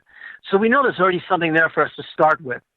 So my belief is you start at the beginning, you start with what you know and what you can prove. And if, paranormal modalities find their way into your story as it goes on, then fine, then you deal with it. But I don't think that's where we should start from. We're not there yet. So you're suggesting, as I listened to you, I was visualizing this, that because of where they live and who we are, they can absolutely stay miles away from us. If they want to stay undiscovered, they can and they will.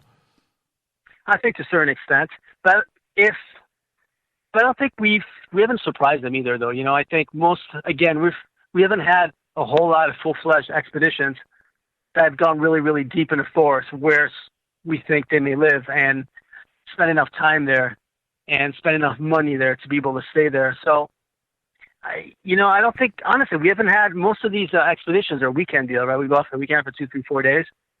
But, we got crazy lucky with getting tracked where we went. But in reality, we haven't been doing it right.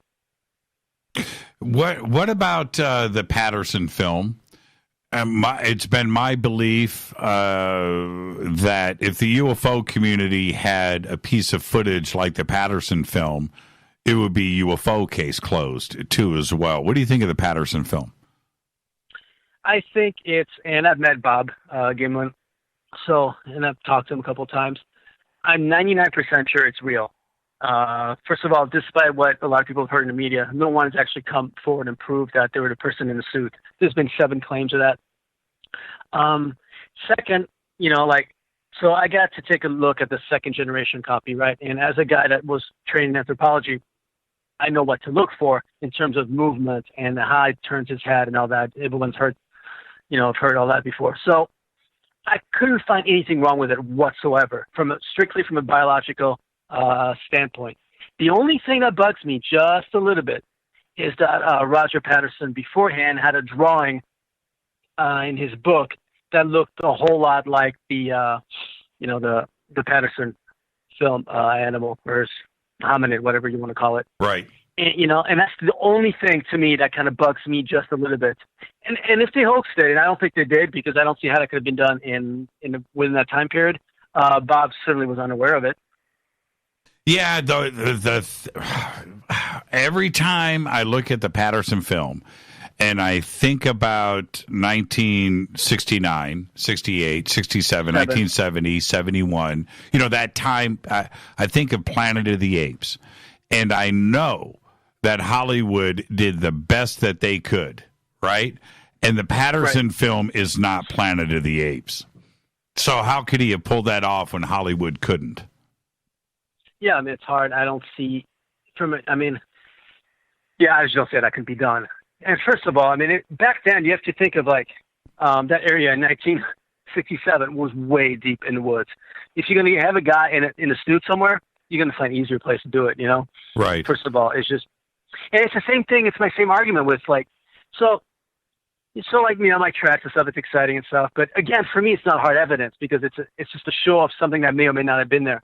But when you start finding traces of tracks in jungles in the world where nobody's ever gone before, or, you know, deep in the forest in Nepal and the Himalayas, or even, you know, deep in Alaska, you'd have to assume that, you know, someone had hiked out for a week to place them there as a hoax. You know, it starts to fall apart a little bit. Not to mention, though, and that kind of goes back to your prior question about why evidence I think is great, is that it would almost take a worldwide, like, well-funded group to pull off the entire Bigfoot hoax every year, if you include the number of sightings and footprints and people, you know, and encounters that people have worldwide. It's almost like it'll be like faking, you know, the moon hoax landing, you know? Yeah, I agree with you. All right, it's something that's been going on, and it's a group that's been doing this for generations and generations. Our guest tonight is Alex Mistretta, giving us his report card on our paranormal, supernatural, UFO, cryptozoological community. We'll be right back. Stay with us. Hi, everybody. This is Rob Halford, the Metal Guard, on JimmyChurchRadio.com. This is KGRA Digital Broadcasting Station. Salt Lake City, Utah. Van Buren, Arkansas. Poor water quality is a major health issue, and it's only getting worse. Municipalities can't keep up. Standards have dropped, and pollutants are increasing. Where does it all end? It ends by keeping the pollutants outside of your home with HydroCare's advanced systems available at Wave Home Solutions. No less than the best purification materials and processes have been developed by HydroCare to provide you with healthy, clean water for drinking, cooking, and showering. HydroCare far surpasses the competition in removing chlorine, odors, iron, lead, chemicals, limescale, and much more. Don't settle for less when it comes to your water. We'll take care of the toughest water problems for you, whether it's from a city or well source. Satisfaction guaranteed. For more information, call 888-997-WAVE. That's 888-997-WAVE. Or go to bestwater123.com. That's bestwater123.com. Wave Home Solutions for a healthy, comfortable home. Your contact for current news and trending topics. KGRARadio.com. Does your basement or crawl space have a damp, musty smell? Well, watch out. That's a sign of too much moisture and not enough ventilation. And that can mean increased mold growth and the buildup of harmful toxins and gases. Don't bother with a dehumidifier. It just circulates the same unhealthy air. Now there's a better way to remove these dangers and odors. It's with the computerized Wave Moisture Control Unit that reduces moisture and expels pollutants. We replaced our old dehumidifier with the Wave unit, and in only 3 weeks, our basement is dry and the musty smell is gone. Wave units require no maintenance, no buckets of water or filters, and costs only pennies a day to run. Breathe better, live healthier with an affordable, no-maintenance Wave unit. Call 888-717-WAVE, 888-717-WAVE, or visit dryhealthyhome.com, dryhealthyhome.com. Ride the wave. Wave Home Solutions for a healthy, comfortable home. This is Jimmy Church of Fade to Black, and I only drink Fade to Black blend coffee from River Moon. Just click on the River Moon coffee banner at jimmychurchradio.com. Promo code F2B Blend. So are you tired of being tired? Well, then it's time to get the tea. Hey, it's Lisa here to tell you about this all-natural, all-organic tea I've been drinking that has had great results for over 20 years. It's called Life Change Tea, and it's specially formulated to help detoxify and cleanse your kidneys, liver, colon, and blood all at once. The colon is one of the most ignored organs in the human body. The faster that waste is eliminated from the body, the less time that waste sits in our intestines, spreading toxins toxins to our bloodstream. This tea helps cleanse chemicals caused by outside intruders from our entire digestive system. And get this, weight loss can be a side effect. And with continued use of the tea, you can experience clearer, healthier, younger looking skin, increased energy, and a happier outlook on life. So if you're tired of being tired, get the Life Change Tea at getthetea.com. That's getthetea.com. And like me, you'll be glad you did.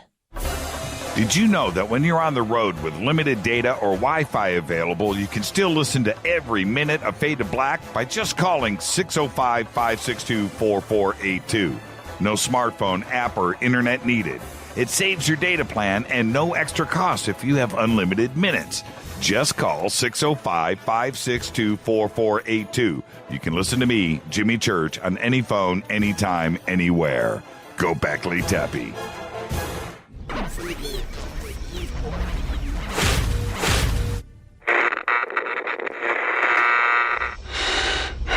You want to know a secret? I love ponies. I really love ponies. I'm serious. I couldn't stay sane without ponies to brush. Why fade to black? Because you never got that pony, damn it. This is Fade to Black with Jimmy Church on the Game Changer Radio Network and KGRA, the Global Radio Alliance.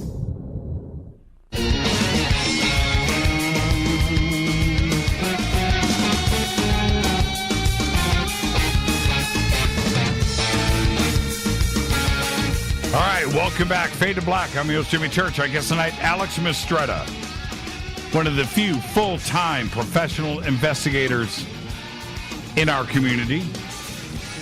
Does a little bit of everything, the paranormal, UFOs, Bigfoot. And Alex, let's swing this thing around to ghosts. All right. Yeah. Okay. What was you mentioned when you were 12 years old in the UK? That's one thing. But on the professional side, what was your first entity ghost hunting trip? It was after college, so it had to be, I graduated in 97, so something like 1998, 1999. So I came back to Los Angeles, and I kind of joined this, this amateur ghost group. I forgot how I met one of the guys. And we went out on a few cases. Nothing happened. It's not like on television. Most of the time, you just end up sitting in the dark, And at one point, though, the EMF meters kind of started, moving a little bit. And so I went forward and into this kind of like this laundry room under one building, and something hit me on the ear. And I didn't think anything of it. But when somebody took a picture at the time, when the picture developed, it showed there was like this ball, not an orb, because most orbs are water moisture or with dust particles, but it's just like a solid green light that just kind of happened to hit me on the ear. So that was kind of like the first one that I went on, after school. Now, here we go. We're in the same mode as we are with Bigfoot and UFOs and network television. There are probably more ghost hunter shows on television than March Madness basketball games. It's pretty crazy where we are at today with us. Is that a good thing? No. In the beginning, I thought it was, but they've gotten so out of control. Most of these guys are investigators that you get cast for a lot of these shows. It's all it's all set up. I know because I've been at a few meetings for a handful of shows, and this everything up just scene by scene to give you. It's got to be completely cool. Now, at this point, if you don't scream demon and wear a tight shirt and scream at air and trip, you run around, you don't really get to have a ghost show. So it's gone far beyond what it originally intended to be, I think. Why is it, and I need you to move around and get your bars back as I ask this question, why haven't we captured and figured out this phenomenon? It's out there with so much guesswork as to what is going on, right? Are these right. are they ghosts? Are they entities? Are they demons? Are they spirits? Are they dead? Are they trapped in between one reality and another? Is it interdimensional? We don't know, do we? No, I think there's a lot of different modalities in play, so I don't think the source is the same for all the events that you investigate. The problem is you have to sit around when nothing happens for 24 hours for one EVP recording or one maybe shadow. It doesn't lend itself very well to television or research because it's such a rare phenomena. Now, I think you can increase your odds by going to very specific places where the phenomena seems to be fairly consistent. But the problem is, why would you do that when you can just kind of fake it and exaggerate events for television? So that's kind of where the problem lies. Is there, okay, let's talk about the investigators that are out there. Who, out of the investigation teams out there, who gets an A on the report card? The best in the field is, and I know I'm cheating a little bit because he's a friend of mine, would be Dr. Barry Taff. He's one of the only one of a PhD that I'm aware of, and he's been doing work for 40 years. So that would be the guy. It's the guy also I've worked with for a number of years, so I know that's a little bit of cheating. But that would be for me the go-to guy. There's a group out of Oregon. I'm drawing a complete blank on their names. Yeah, they're. Oh man, terrible about forgetting their names, but they're good. Okay, we just completely dropped out there. All right, let me move back to my original spot. Can you hear me now? Okay, yeah, I've got you. The group in Oregon, what was their name? The League of Extrasensory Gentlemen, I believe. Oh, yes, yeah, they're great. Yeah, some of I've talked to some of them here and there on Facebook and all that, and I've invited one of them on my Bigfoot trip a few years ago and couldn't make it. They really do excellent work. They're probably the one group I would recommend from the ghost side. Barry's more from the poltergeist side, and there's a difference. And those would be my two. If I were to make a documentary, those would be my two go-to teams. Yeah, most people don't realize that Barry Taff was the entity. Correct. In fact, one of the characters in the film is based on Barry. That was his case. Now, you just said something. I don't want this to get away from us. Did I hear you say that you've been at production meetings for some of these ghost hunting shows, and some of it was staged? 100%, absolutely. And you're the one guy that speaks the loudest about all of this. Did you stand up in the meeting and say something? No, I just refused. I said, this is not for me. I refuse to take part in the shows. Oh. Which really sucks. Those are the ones that are paid. Those are paid gigs that, I turned down, but that's kind of part of the deal. Like what they do is like for me, obviously, I'm a real investigator, so they knew who I was. So they would have me and they would cast around me. So everybody else would be an actor pretending to be on my team. I've had that, offered to me a couple times. And I just refused to do it. So right. Your set of photographs of the forest with the girl in them. I'm gonna post them up here in a second. Right. Take everybody through those photographs and what happened that day. It was around 2001. I was in Brittany in France. I was out doing some research on the Holy Grail, which was a chapter initially I was going to have in my book, and it got way too complicated, and I kind of went away from that. But so I was going to an area where it had a lot of lore, Arthurian lore, and Holy Grail lore behind it, even though it was in France, right? And there's this one area where it was called the Lake of the Fairies, and the lore behind it was that there was, fairies, back in the day, and people would disappear in the area and all that. So I thought it'd be a good spot just to go for a hike and take a lot of, cover pictures that I could have in my book or whatever. I never really, thought I would really see anything. So for those that don't know, I was born in France. I grew up here in Los Angeles, but my mom is French, and she lives in France, and she's remarried with a fantastic individual named Jerome, and they were along with us. And so we went for a walk, 20 minutes in, and this was it's fairly remote. It comes from for Brittany-wise, right? It's not. There's one path in and out. It's kind of like a fort structure on the left-hand side, which just old wood. It probably was dating hundreds of years. And we decided to stop at the area for a break. We stayed there for about 20 minutes and started taking pictures of everything, which was the habit that I had. My theory is that take as many pictures as possible and hope something, shows up in one of them, which has worked out pretty well for me, to be honest. So we went through an entire roll of film, which was 35 pictures in this one area. We saw absolutely nothing. I know there's nobody there because there's one way in and one way out. And we were there. And I didn't think much of it. We went on. I didn't see anything. No one saw anything. And a month later, we developed the pictures. And in one frame only, even though we had multiple pictures of the same area, this one girl or ghost or whatever you want to call it appeared in the picture. And it was just as clear as a regular person. Yeah, I'm looking at the image here. I've posted it up on Twitter, your original tweet. Now, because I know the background of this image, and you just described that day, it turns out to be a pretty creepy, photograph, and especially her pose. And she's definitely photobombing, right? She's clear as day, and she's showing her face. How far away would she have been from you? And see, this is the thing. You took the picture in that direction, so you would have seen her in the frame when you took the picture.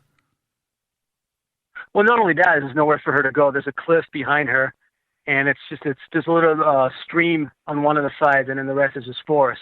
There'd have been nowhere for her to go, especially for us being sitting there for 20 minutes already. Like I said, there's only one path. So, yeah, I can't think of any possible way where we would not have seen her. So, who is she? What is she? Honestly, I have no idea whatsoever. All I can say is that I took a picture and there's a girl in it that doesn't exist or not supposed to be there. I have absolutely no theory, no idea.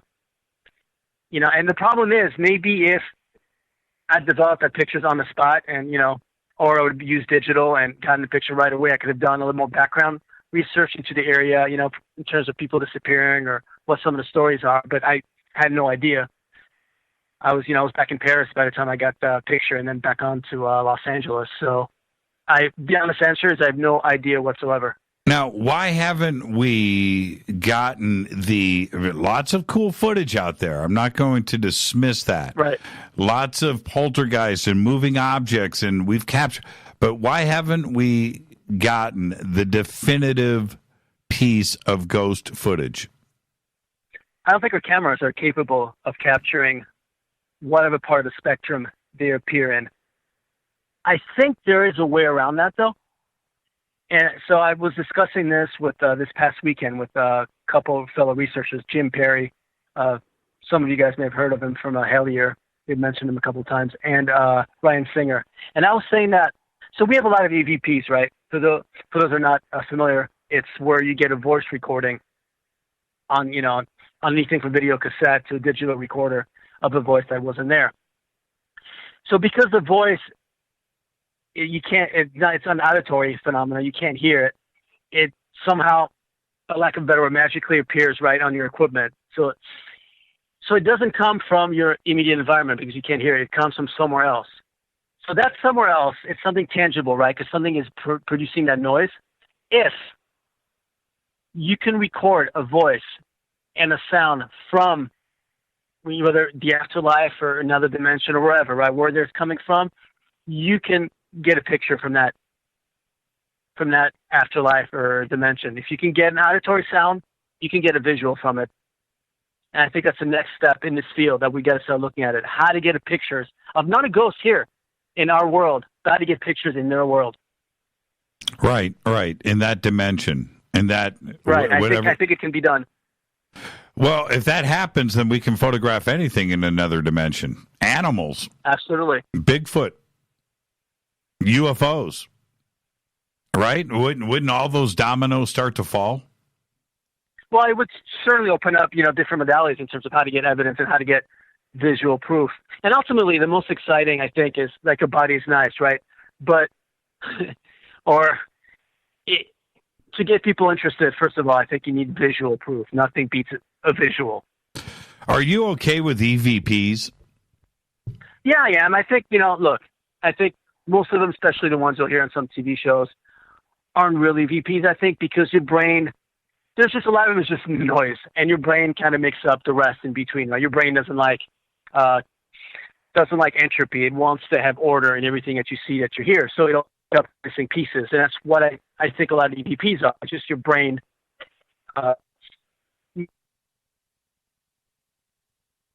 Tells you, look, this says, get out of here. The next person is going to hear, get out of here. That's how the human, brain works. But I think there's for them that are.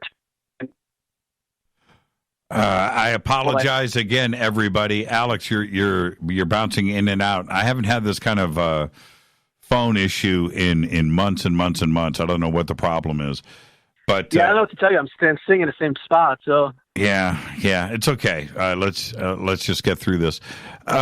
There's another part to this when we're talking about EVPs, which is, guys like Steve Huff, who has developed a way to communicate with these other dimensions that seems, from what I have heard, and some of it is pretty convincing, that there is a way to communicate with whatever these entities or souls or whatever they may be.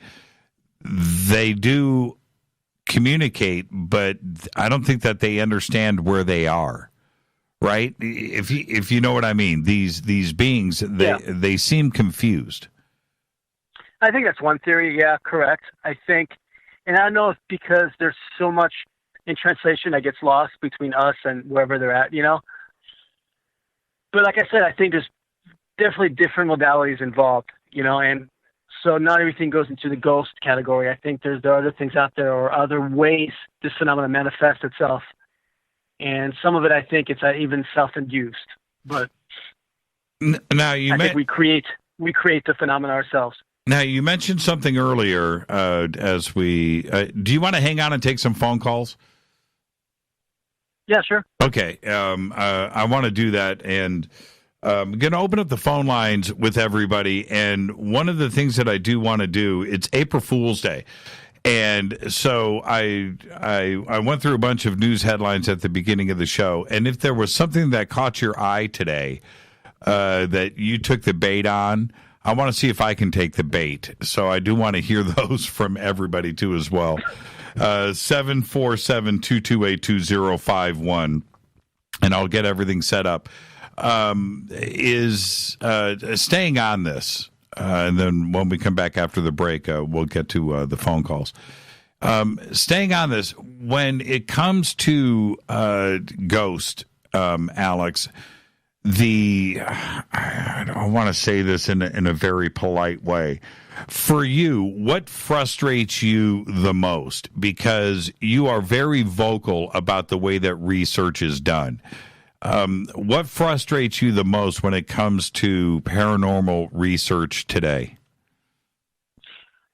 The sensationalism of it. Everything has to be so over the top. I think that, and it's steered away so far from scientific modalities that I think it's not doing us any favors. I think that's what really pisses me off. But again, the one thing that honestly frustrates me the most all the time is just the lack of money, that we're not able to go out there and get proper evidence the way it should be done. Yeah. I know I keep saying that, but it's true. Yeah, one of the, I can't believe it happened as quick as it did.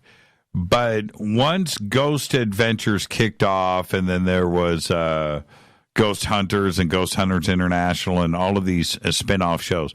But when that kicked off, it was like the pet rock. The paranormal research groups are all over this country now. I mean, it is an amazing phenomenon. Part of me wants to say, yay, team, let's go. The other part of it is there are people out there that are into this subject, and that's a good thing too, but there's no standards, right? Everybody's just going out there and going into a dark house and seeing if something will happen, right? It's like you're damned if you do, damned if you don't. Yeah, I mean, there's no set of protocols in place for what you should be doing an investigation. And that goes for pretty much almost any of the topics we've discussed tonight. You know, I think, and that's kind of a problem. Everyone's just kind of freewheeling it, or so there's not a whole lot of communications between groups either, you know, so. Well, okay, so for you, if you were going to go and investigate a haunted situation, how do you go about it? Do you do the exact same things that everybody else is doing? Do you go in and lock the doors and hope for quiet and run cameras all night? You know, how do you go about it? No, I wouldn't. First of all, I wouldn't go to indoor location. I would focus on a more open outdoor location. I would go to a place like, I don't know, Chernobyl or the Ohio Bachu Force in Romania, because first of all, I would pick a spot like those where you have a lot of different types of phenomena that happens, right? And phenomena is pretty consistent over time, so you get a better chance of capturing something. And I would measure every possible thing you could possibly measure, from electromagnetism to radiation or whatever. I would measure everything. But yeah, at some point, I take a wildlife approach. You know, like when these guys go out and they want to film a tiger, right? They go out in this environment and they let the environment get used to them. They sit still. So I would go and hang out. No running after the phenomena. No, just set up your equipment, measure the environment. But for you personally to experience the phenomena, I would just hang out. Let it come to you. Let the environment get used to you being there. Well, you did just that up at Skinwalker. How many days were you at Skinwalker? We were there for 3 days. 3 days. 4 days total, but 3 days of investigation, yeah. And one of those nights was here on Fade to Black, which was pretty cool. You were up at Skinwalker for 3 days, and what did you find up there? That everything you've heard is real and more. We, not a single person, pretty much, I don't think actually a single person we talked to haven't experienced something in that area. And it's not just Skinwalker. It goes on for miles around. And again, it's one of those places that it's just a whole plethora of experiences people have, from UFOs to ghosts to the, giant coyotes or wolves. It's everything all rolled up into one. And, but it has a real kind of trickster mentality to it, I think. It reminded me a lot of like when John Keel went to Point Pleasant, where you'd get he was getting these phone calls, right, and he heard his metallic noises. Well, we got some of that ourselves. So in a very Keelian fashion, it was messing with us. And I think that's a very different, it's a different phenomenon than just your standard, UFO alien model, or your ghost, poltergeist, whatever, paranormal model, or even, your Bigfoot for some of the creatures that people report on the ranch. We're dealing with something entirely different. And what did you? Can you share quickly before the break? What was the one thing that did you see something specifically up at Skinwalker?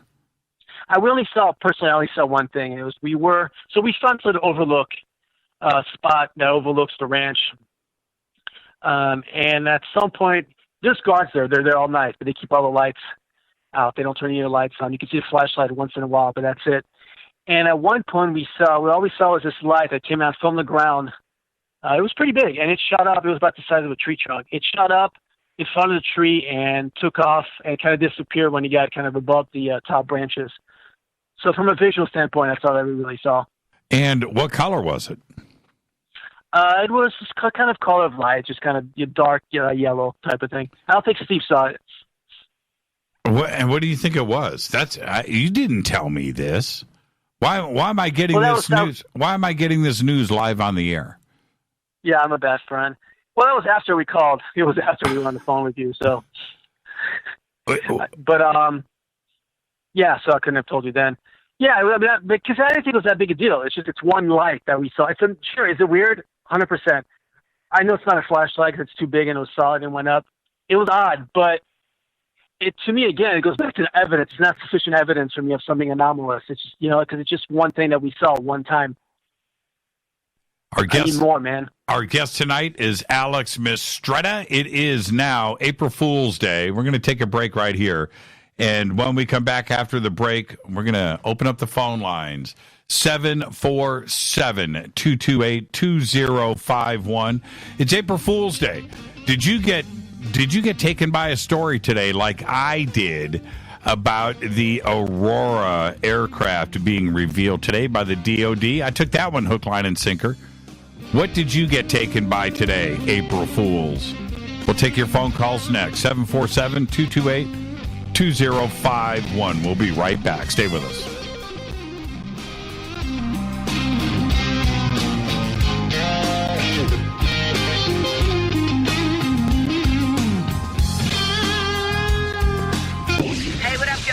Vivica Fox here, and you are listening to my boy, Jimmy Church, on JimmyChurchRadio.com. Despite popular opinion, reading a book will not make you smarter. But listening to Jimmy Church will. Hurricanes, earthquakes, wildfires. This year we've experienced more than our fair share. This is Jimmy Church of Fade to Black, and last month I decided to make sure my family does not have to worry about food should we get caught in a real emergency situation. Introducing Numana, a healthy, storable product that tastes so good that you'll want to eat it every day instead of just during those times of duress. All Numana products have a 25-year shelf life, are MSG and GMO-free, no preservatives, and are made in America. With the Numana pack in your home, you'll be able to sleep at night knowing that you've protected your family. Not only have I tasted and tested, I own it. Now you can too. Just click on the Numana banner on JimmyChurchRadio.com and use the promo code Jimmy when you order. In addition to a discount, we'll send you an autographed Fade to Black t-shirt. Seriously, go Beckley Tappy. This is Jimmy Church of Fade to Black, and I take Life Change Tea supplements every single day. It's what I do. Click on their banner at JimmyChurchRadio.com. When you take the beans from Central America with dashes of Indonesian and African mixed in and then roast it to the dark side of Fade to Black, you create the ultimate brew of fringe. Introducing the Fade to Black blend from River Moon Coffee. Yes, River Moon's darkest customized roast was created for the love of Fade to Black. The alchemy of masterful roasting and smoking the beans is in every sip of this full-bodied, dark Java. I need my coffee dark, deep, with distinct bittersweet chocolate highlights, just like the bunker. Leaning further into the darkness of the roast is Fade to Black blend from River Moon Coffee. Just click on the banner at JimmyChurchRadio.com and use the promo code F2BBLEND for 15% off of your order today. Go Beckley Teppy. Hi folks, CBD is the home run hitter for health right now. Why, you ask? Because of what it does for the body. Unfortunately, I can't tell you all about the benefit. You know, there's reasons. Do your due diligence and log on to AncientLifeOil.com. That's AncientLifeOil.com. Ancient Life Oil uses organic ingredients and is blended in coconut oil for some of the best benefits. Legal in 50 states and non-psychoactive. Log on to AncientLifeOil.com. That's AncientLifeOil.com. This is Jimmy Church of Fade to Black, and my family is safe because of Numana Emergency Food Storage. Just go to the Numana banner at JimmyChurchRadio.com. Promo code Jimmy10. Are you intrigued by Paranormal Talk Radio? You'll love the new Paranormal Radio app from TalkStream Live. You'll find a great selection of talk shows covering UFOs, ghosts, strange phenomena, and much more. Download the Paranormal Radio app now and start listening to the very best in paranormal talk entertainment, including the network you're listening to right now, the Paranormal Radio app, free in Google Play and the iOS App Store. Erica, Brittany, Gabby, and you're listening to JimmyChurchRadio.com. It's not a lifestyle we chose. We were born this way. KGRARadio.com.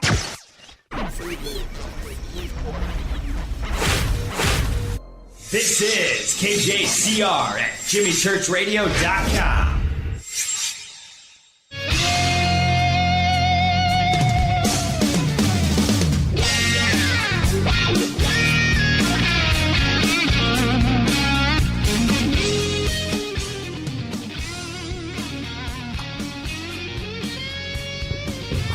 Welcome back, Fade to Black. I was goofing around. Sorry about that. All right, I'm opening up the phone line, 747-228-2051.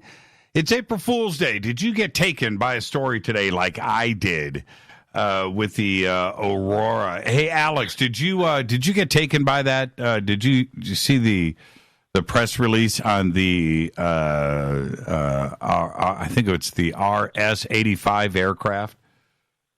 Oh, no, I didn't, but that probably could have gotten me for a second, yeah. Yeah, it got me. It was well written. Yeah, it was well written. I went and I started doing research. Right, it was released by the DoD. They're going to put the plane on display at Wright-Patterson in the Air Force Museum, and I was like, wow, this is pretty cool. We're waiting for that one, right? For that actual story. So yeah, Mach 6. Right? And, it had been flying, I think, 1993 to 2018. They had 5 airframes that were built and using it for reconnaissance, that they were manned, and everything was there, names and quotes. And as it was so funny for me as I started, well, wait a minute. It's April Fool's Day. Oh, wait. You know, and the funny part about all of that, for me was I still held on, right? I knew it was like it was April Fool, and I was just like, no, maybe this is real, and so I chose obviously not to report the story, and then I was leaning on it was so well written that maybe somebody would buy into it, you know, and I didn't want that either, you know, so yeah. There you go. All right, I'm opening up the phone line, 747-228-2051. Did you get taken by an April Fool's story today? I've got a couple cases of Fade to Black coffee mugs. If you got taken by an April Fool's story today, let's see what you got, and maybe you'll get a Fade to Black coffee mug. Let's go to the phones. Hi, you're live on Fade to Black. Who's calling? Jimmy, is that you? No, it's not. Jimmy, I got taken big time today. On what? Tom Brady retiring. Oh, wait a minute. Big time. I thought he was retiring. You mean he's not? No, man, he's not. I got a hook, line, and sinker all the way down. Really? Who made the announcement? I saw it on Fox News, and I was like, oh, Tom Brady's retiring. Hell yes. And then I looked at it, and it was April Fool's. I'm like, son of a gun. Oh, man. And I guess the Chicago Bears released new jerseys that the new design for their team jerseys and their uniforms. And that wasn't too well received either. Don't most people expect on April Fool's Day that if a story, you know what I mean? But some will just buy into it. I did. Yeah, you're correct. So what's on your mind?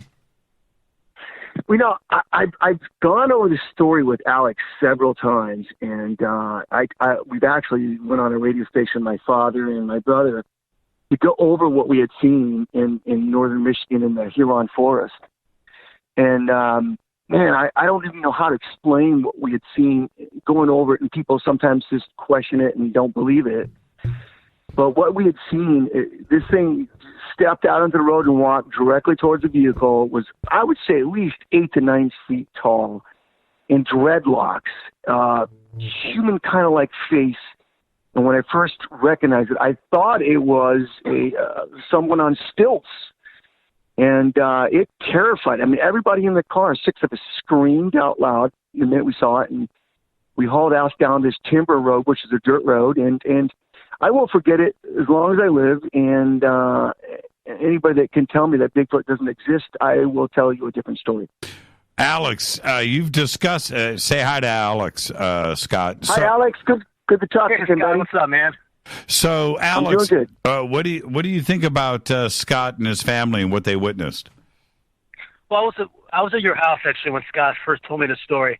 It was such a good story, and it's so believable. It made me stop eating those pasta with the chicken, finger Rita makes. Oh, I remember. I couldn't stop eating those until Scott started telling me his Bigfoot story, and I stopped eating the list of it. And it's honestly, it's one of the, because it's an up close story, and multiple witnesses. And he's he seems like a sane dude.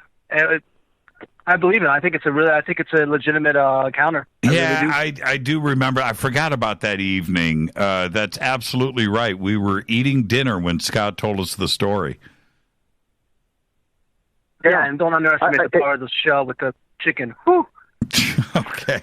Yeah, people are still talking about the buffalo chicken stuffed shells. That's what that was. Yeah, that's my favorite. It was an amazing evening too. I mean, the food was actually unreal. My wife can't stop talking about it, and I was hungover for like 2 days straight. I could barely get out of bed. I was so hungover. Well, yeah, and so going back to what Alex was talking about earlier, Scott. Yeah, it's one thing to have because it's just a story, right? It's just a story. Yeah. We don't have the evidence. I have seen stuff in the sky. I've seen all of the stuff, but it's just a story. Even though you've got corroborating witnesses standing to your left and to your right to back up, and they've seen the same thing, but it's just a story, isn't it? Right. That's correct. And my dad is 83 right now, and he's from Minneapolis, and he goes, man, if we just had cell phones, I wanted to go back there. And I said, are you kidding me? I mean, do you not realize what we witnessed and how scared all of us and terrified what we were? Right. We just wanted to get out of that area. Right. I mean, even if we did have cell phones, I'm not sure if I wanted to turn around and go back to what I'd seen. I mean, it took us a little while. Now, here's the strange thing, because the very next day that we actually got up to our destination, which is kind of by like Sheboygan, Gaylord City up that way, when we started hunting for mushrooms, we ran into some weird stuff. We saw skeletons, like skulls and stuff that did not look like dogs and stuff. And we saw a pile of stuff in the woods. I mean, there was some strange stuff going on that day, and I'll tell you, I won't go in the woods again without being fully packed. Right. Well, Scott, here's also the bigger point here, and this transcends into UFO and even paranormal phenomena. So this is a great story, right? So I'm used to I've interviewed hundreds of people throughout the years for different phenomena, and I get a pretty good sense of what's a true story, what's not, what's considered evidence, what's not. Too often in this field, we consider his story as an end point. Right. It's evidence, why we put it in the evidence category. But what it really should be is the beginning point of your next inquiry. Right. Use it as kind of like a working hypothesis instead of as a theory, and there's a difference. Yeah. And I think, and that goes back to what we were talking about earlier, and that's where we really should start switching gears in all these fields. Well, and I appreciated your honesty earlier, Alex, which was you contradicting yourself in that you shouldn't go to where all the sightings are, but maybe you should go to where all the sightings are. And it sounded like you wanted to do both, but you don't know what to suggest. But you even said that you were contradicting yourself because really we don't know what to do we? Well, I think we do. Well, I think I do. I could be wrong, obviously, but there's also what you would do if you had limited times and money and equipment available versus what you do within what you have, available to you. So that's the big difference, Let's go back. And we got it. Yeah, I'm sorry. Go for it. I was going to say, let's go back to the phones. Let's go back to the phones. Hi, you're live on Fade to Black. Who's calling? Hi, this is Madeline from New Jersey. Hi, Marilyn from New Jersey. How are you? Madeline from New Jersey. Oh, hi, Madeline. Say hi to Alex. Hi, Alex. Hi, Madeline. This is my second time calling. My boyfriend and I love your show. Thank you. I did get taken today. I'm in a migraine group, and they had a message that the migraine group was going to disband. And I was like, oh, my God, what are we going to do? There must be a way to stop this. And I really, really believed it. And then I saw people saying, "Oh, it's April Fool's," and I was like, "Oh man!" But I really, really believed it, and I was like, "What are we gonna do? Well, who are we gonna talk to about our migraines?" Well, does that... I got taken. Yeah, and of all things, right, it's your migraine group. That was the last thing on April Fool's Day, right? But you still got taken. Why? I did. I truly, truly believed it. And if I didn't see people's posts saying, "Oh, it's an April Fool's," I would have kept on believing it. So it did turn out to be April Fool's. Yes. Thank God for that. Okay, yeah, thank God. Marilyn, why is it on March 31st that the next day is April Fool's, right? You know this going into this morning, and so does the rest of the country, right? But here we go. And I was watching so many posts today on different obvious fake stuff where I was actually kind of laughing. And I'm watching people's reaction. You've got to be kidding me. You're joking, right? And I did the news stories at the beginning of this show today, mixed in with real stories. And I'm watching people's reaction on Twitter to what I was, and it was like, wait a minute, don't you know it's April Fool's? Well, even this audience gets taken. Well, I was trying to look for the obvious, but this was serious. I'm like, this is a migraine group. How could they do this? So it just didn't faze me that they would joke about it. Now, you were listening to, and I want you to email Rita after you hang up and give us your address, and we'll get you a Fade to Black mug. Awesome. That's wonderful. Yeah, thank you so much. Yeah, absolutely. Our pleasure. But when you listen to Alex today talk about the issues within our community, do you feel the same thing that Alex is laying out here? The issues in our community with non-believers? Well, with the way research is done with and different researchers and celebrities that are out there. It doesn't matter if it's UFOs or if it's Bigfoot or the paranormal.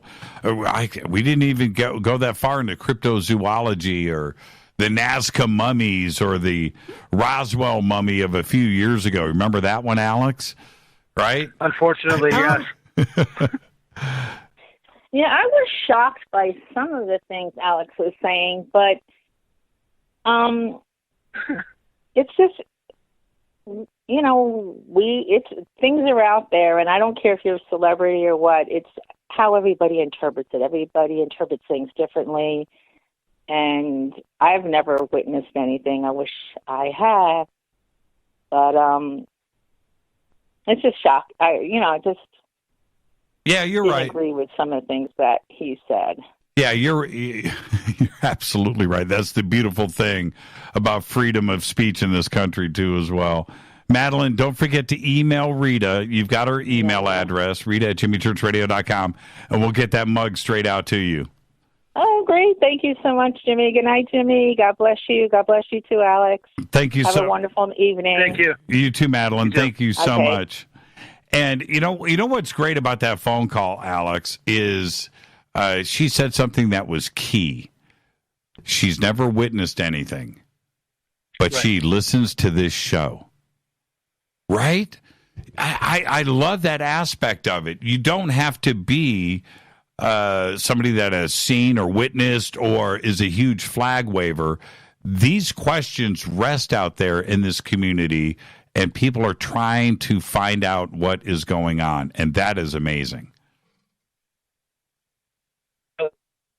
Oh, we lost Alex. So while I'm waiting for Alex to find another spot in his abode, I'm going to go back to the phones. Hi, you're live on Fade to Black. Who's calling?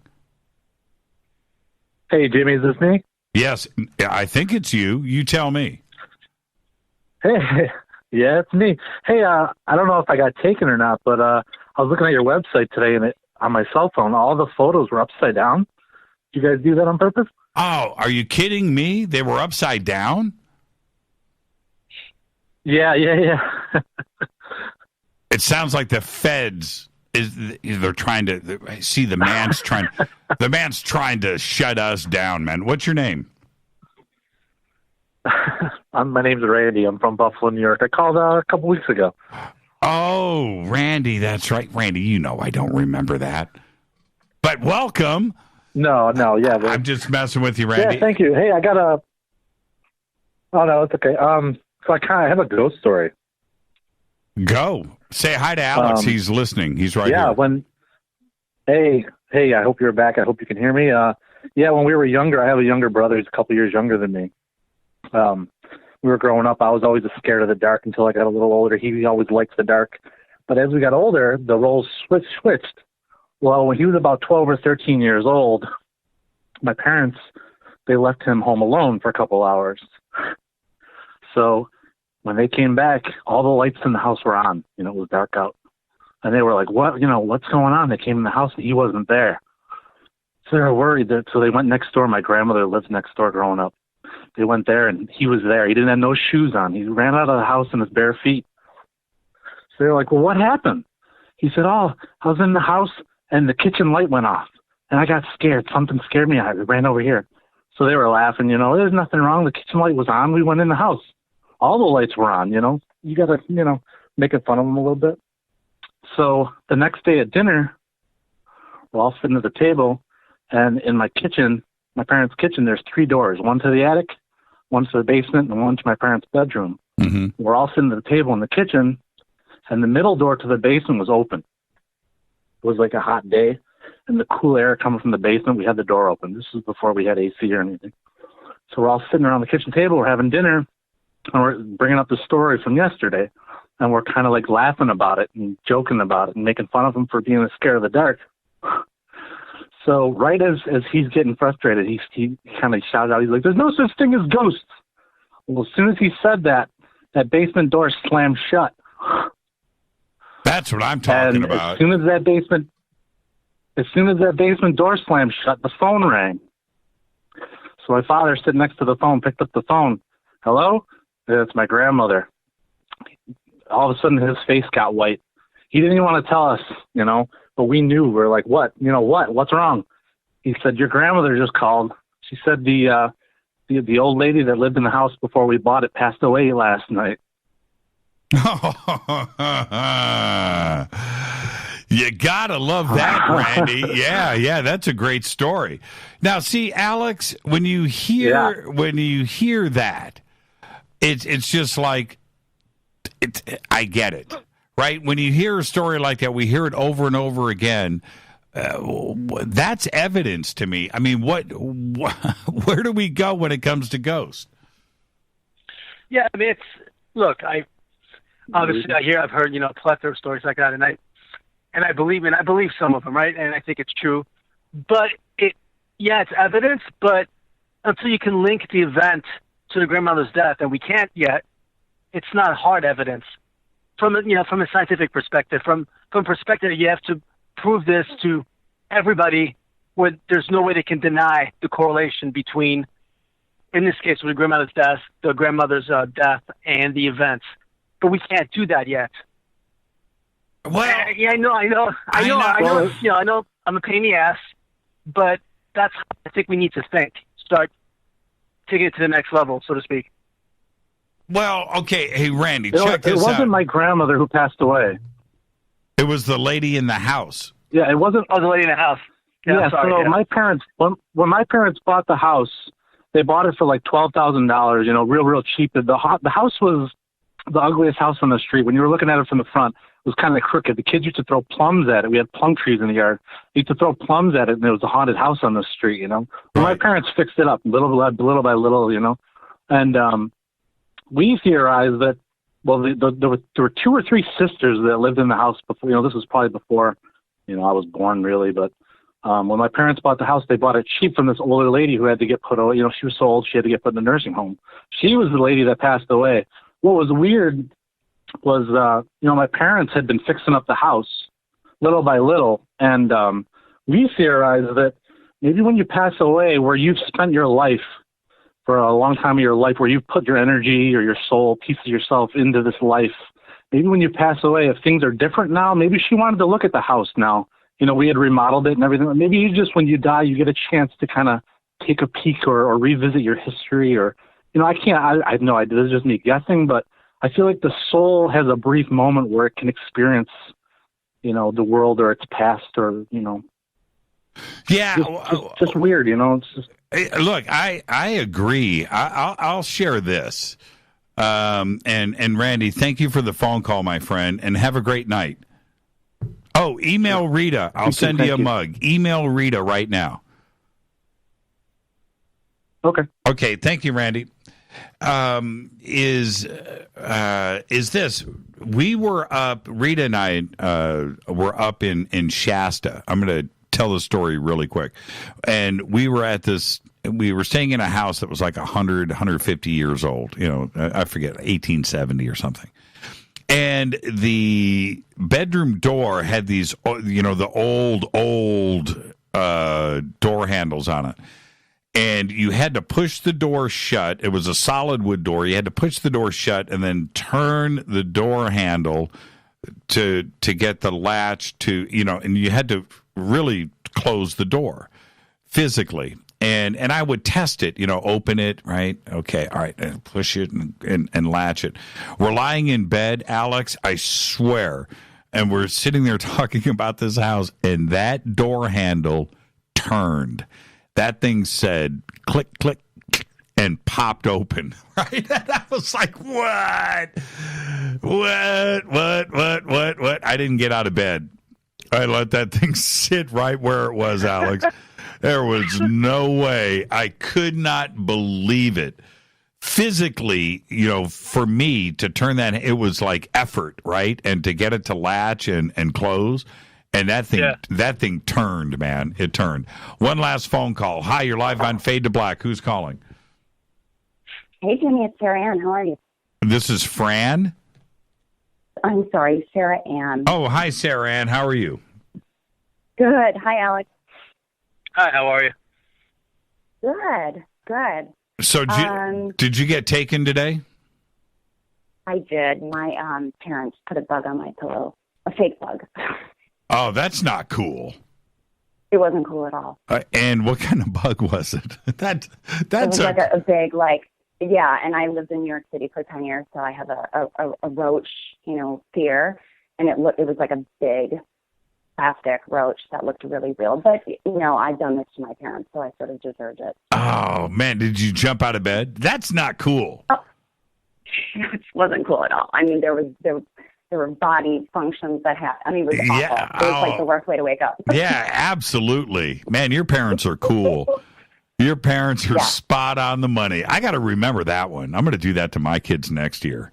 That's awesome. Oh. That's awesome. Oh. Well, Sarah Ann, thank you. Thank you for that. And do me a favor, wherever you are in the country right now, email Rita and give us the address. We'll get a mug out to you. Oh, yay. Thank you. Yeah, thank you, Sarah Ann. Enjoy the rest of your night. Thank you so much. All right. Have a good one. Bye-bye. Yeah, you too. Alex, thank you so much for a great show tonight. And it's really funny that sometimes, even in our community, it's tough to hear, the truth or a real status of things. Yeah. Because, part of what makes us united in this community is some of our emotional and personal beliefs that we have invested in here. And sometimes reality is a bit harsh. But you have always stood up for that. You've had your sightings. See, this is the thing with you, Alex. You've had your UFO contact and sightings. You've had crazy things that went down in Chicago. We didn't even talk about that stuff. We've had your Bigfoot research. You've been to Skinwalker. You've been all over the country. Your paranormal stuff. Your experience with Barry Taff and other paranormal and ghost hunting crews. So you've been out there doing this, and it's not like, you absolutely believe all of this is real, but we need to push real research, and that is where you come from, my man. And thank you so much for everything that you do. Thank you. I appreciate that, Jimmy. That means a lot to me. Now, how do we fund this research? I'll give you 90 seconds. You've talked about putting together professional teams. How do we fund this research? I have no idea, to be honest. I don't know. If I did, I would be doing it. I don't know. Yeah, I mean, I have a GoFundMe and people can help me out personally, but that's not enough to, get things going. I don't know. I have a few ideas, but it would take a little more than a couple minutes. But I have a big idea, but it'd be kind of a long explanation. Well, then we'll bring you on later on in the week, maybe Thursday night, to talk about this further, because it's not just funding a trip, but then you have DNA and laboratory analysis and photo and video analysis that needs to be done, and all of this, and a whole other list of closed setting research that cost money. And yeah, so I think you need a non-team, like a team that's not a team, when you pull in from different sources when you need it for a particular, subject type of thing. But thank you so much, my friend. No, thanks again, Jimmy. And I look forward to your next trip over to Casa Day Church and another late night conversation. All right. Thank you, Alex. Behave and be well out there, my friend. Thank you. Good night, everyone. Alex Mistretta. And you can follow Alex on Twitter now, Alex_Mistretta. We've got that up right there on our Twitter feed. Fade to Black's executive producer is Rita Camurian. Show is produced by Hilton J. Palm, Renee, Dennis, and Bob. Announcers are Steve Harder, Gene Vitoa, Mark D. Kovar. Webmaster is Drew the Geek. Music, Doug Aldrich. Intro, Spaceboy. SpaceboyMusic.com. Fade to Black is produced by KJCR for the Game Changer Network, and syndication is KGRA, The Planet. This is broadcast owned and copyrighted 2019 by Fade to Black and the Game Changer Network. It cannot be rebroadcast, downloaded, copied, or used anywhere in the known universe without written permission from Fade to Black or the Game Changer Network. I'm your host, Jimmy Church. Tomorrow night, right here, Billy Carson, part 2 of his 4-part The Emerald Tablets of Thoth. Until tomorrow night, everybody be safe. Go Beckley Teppy.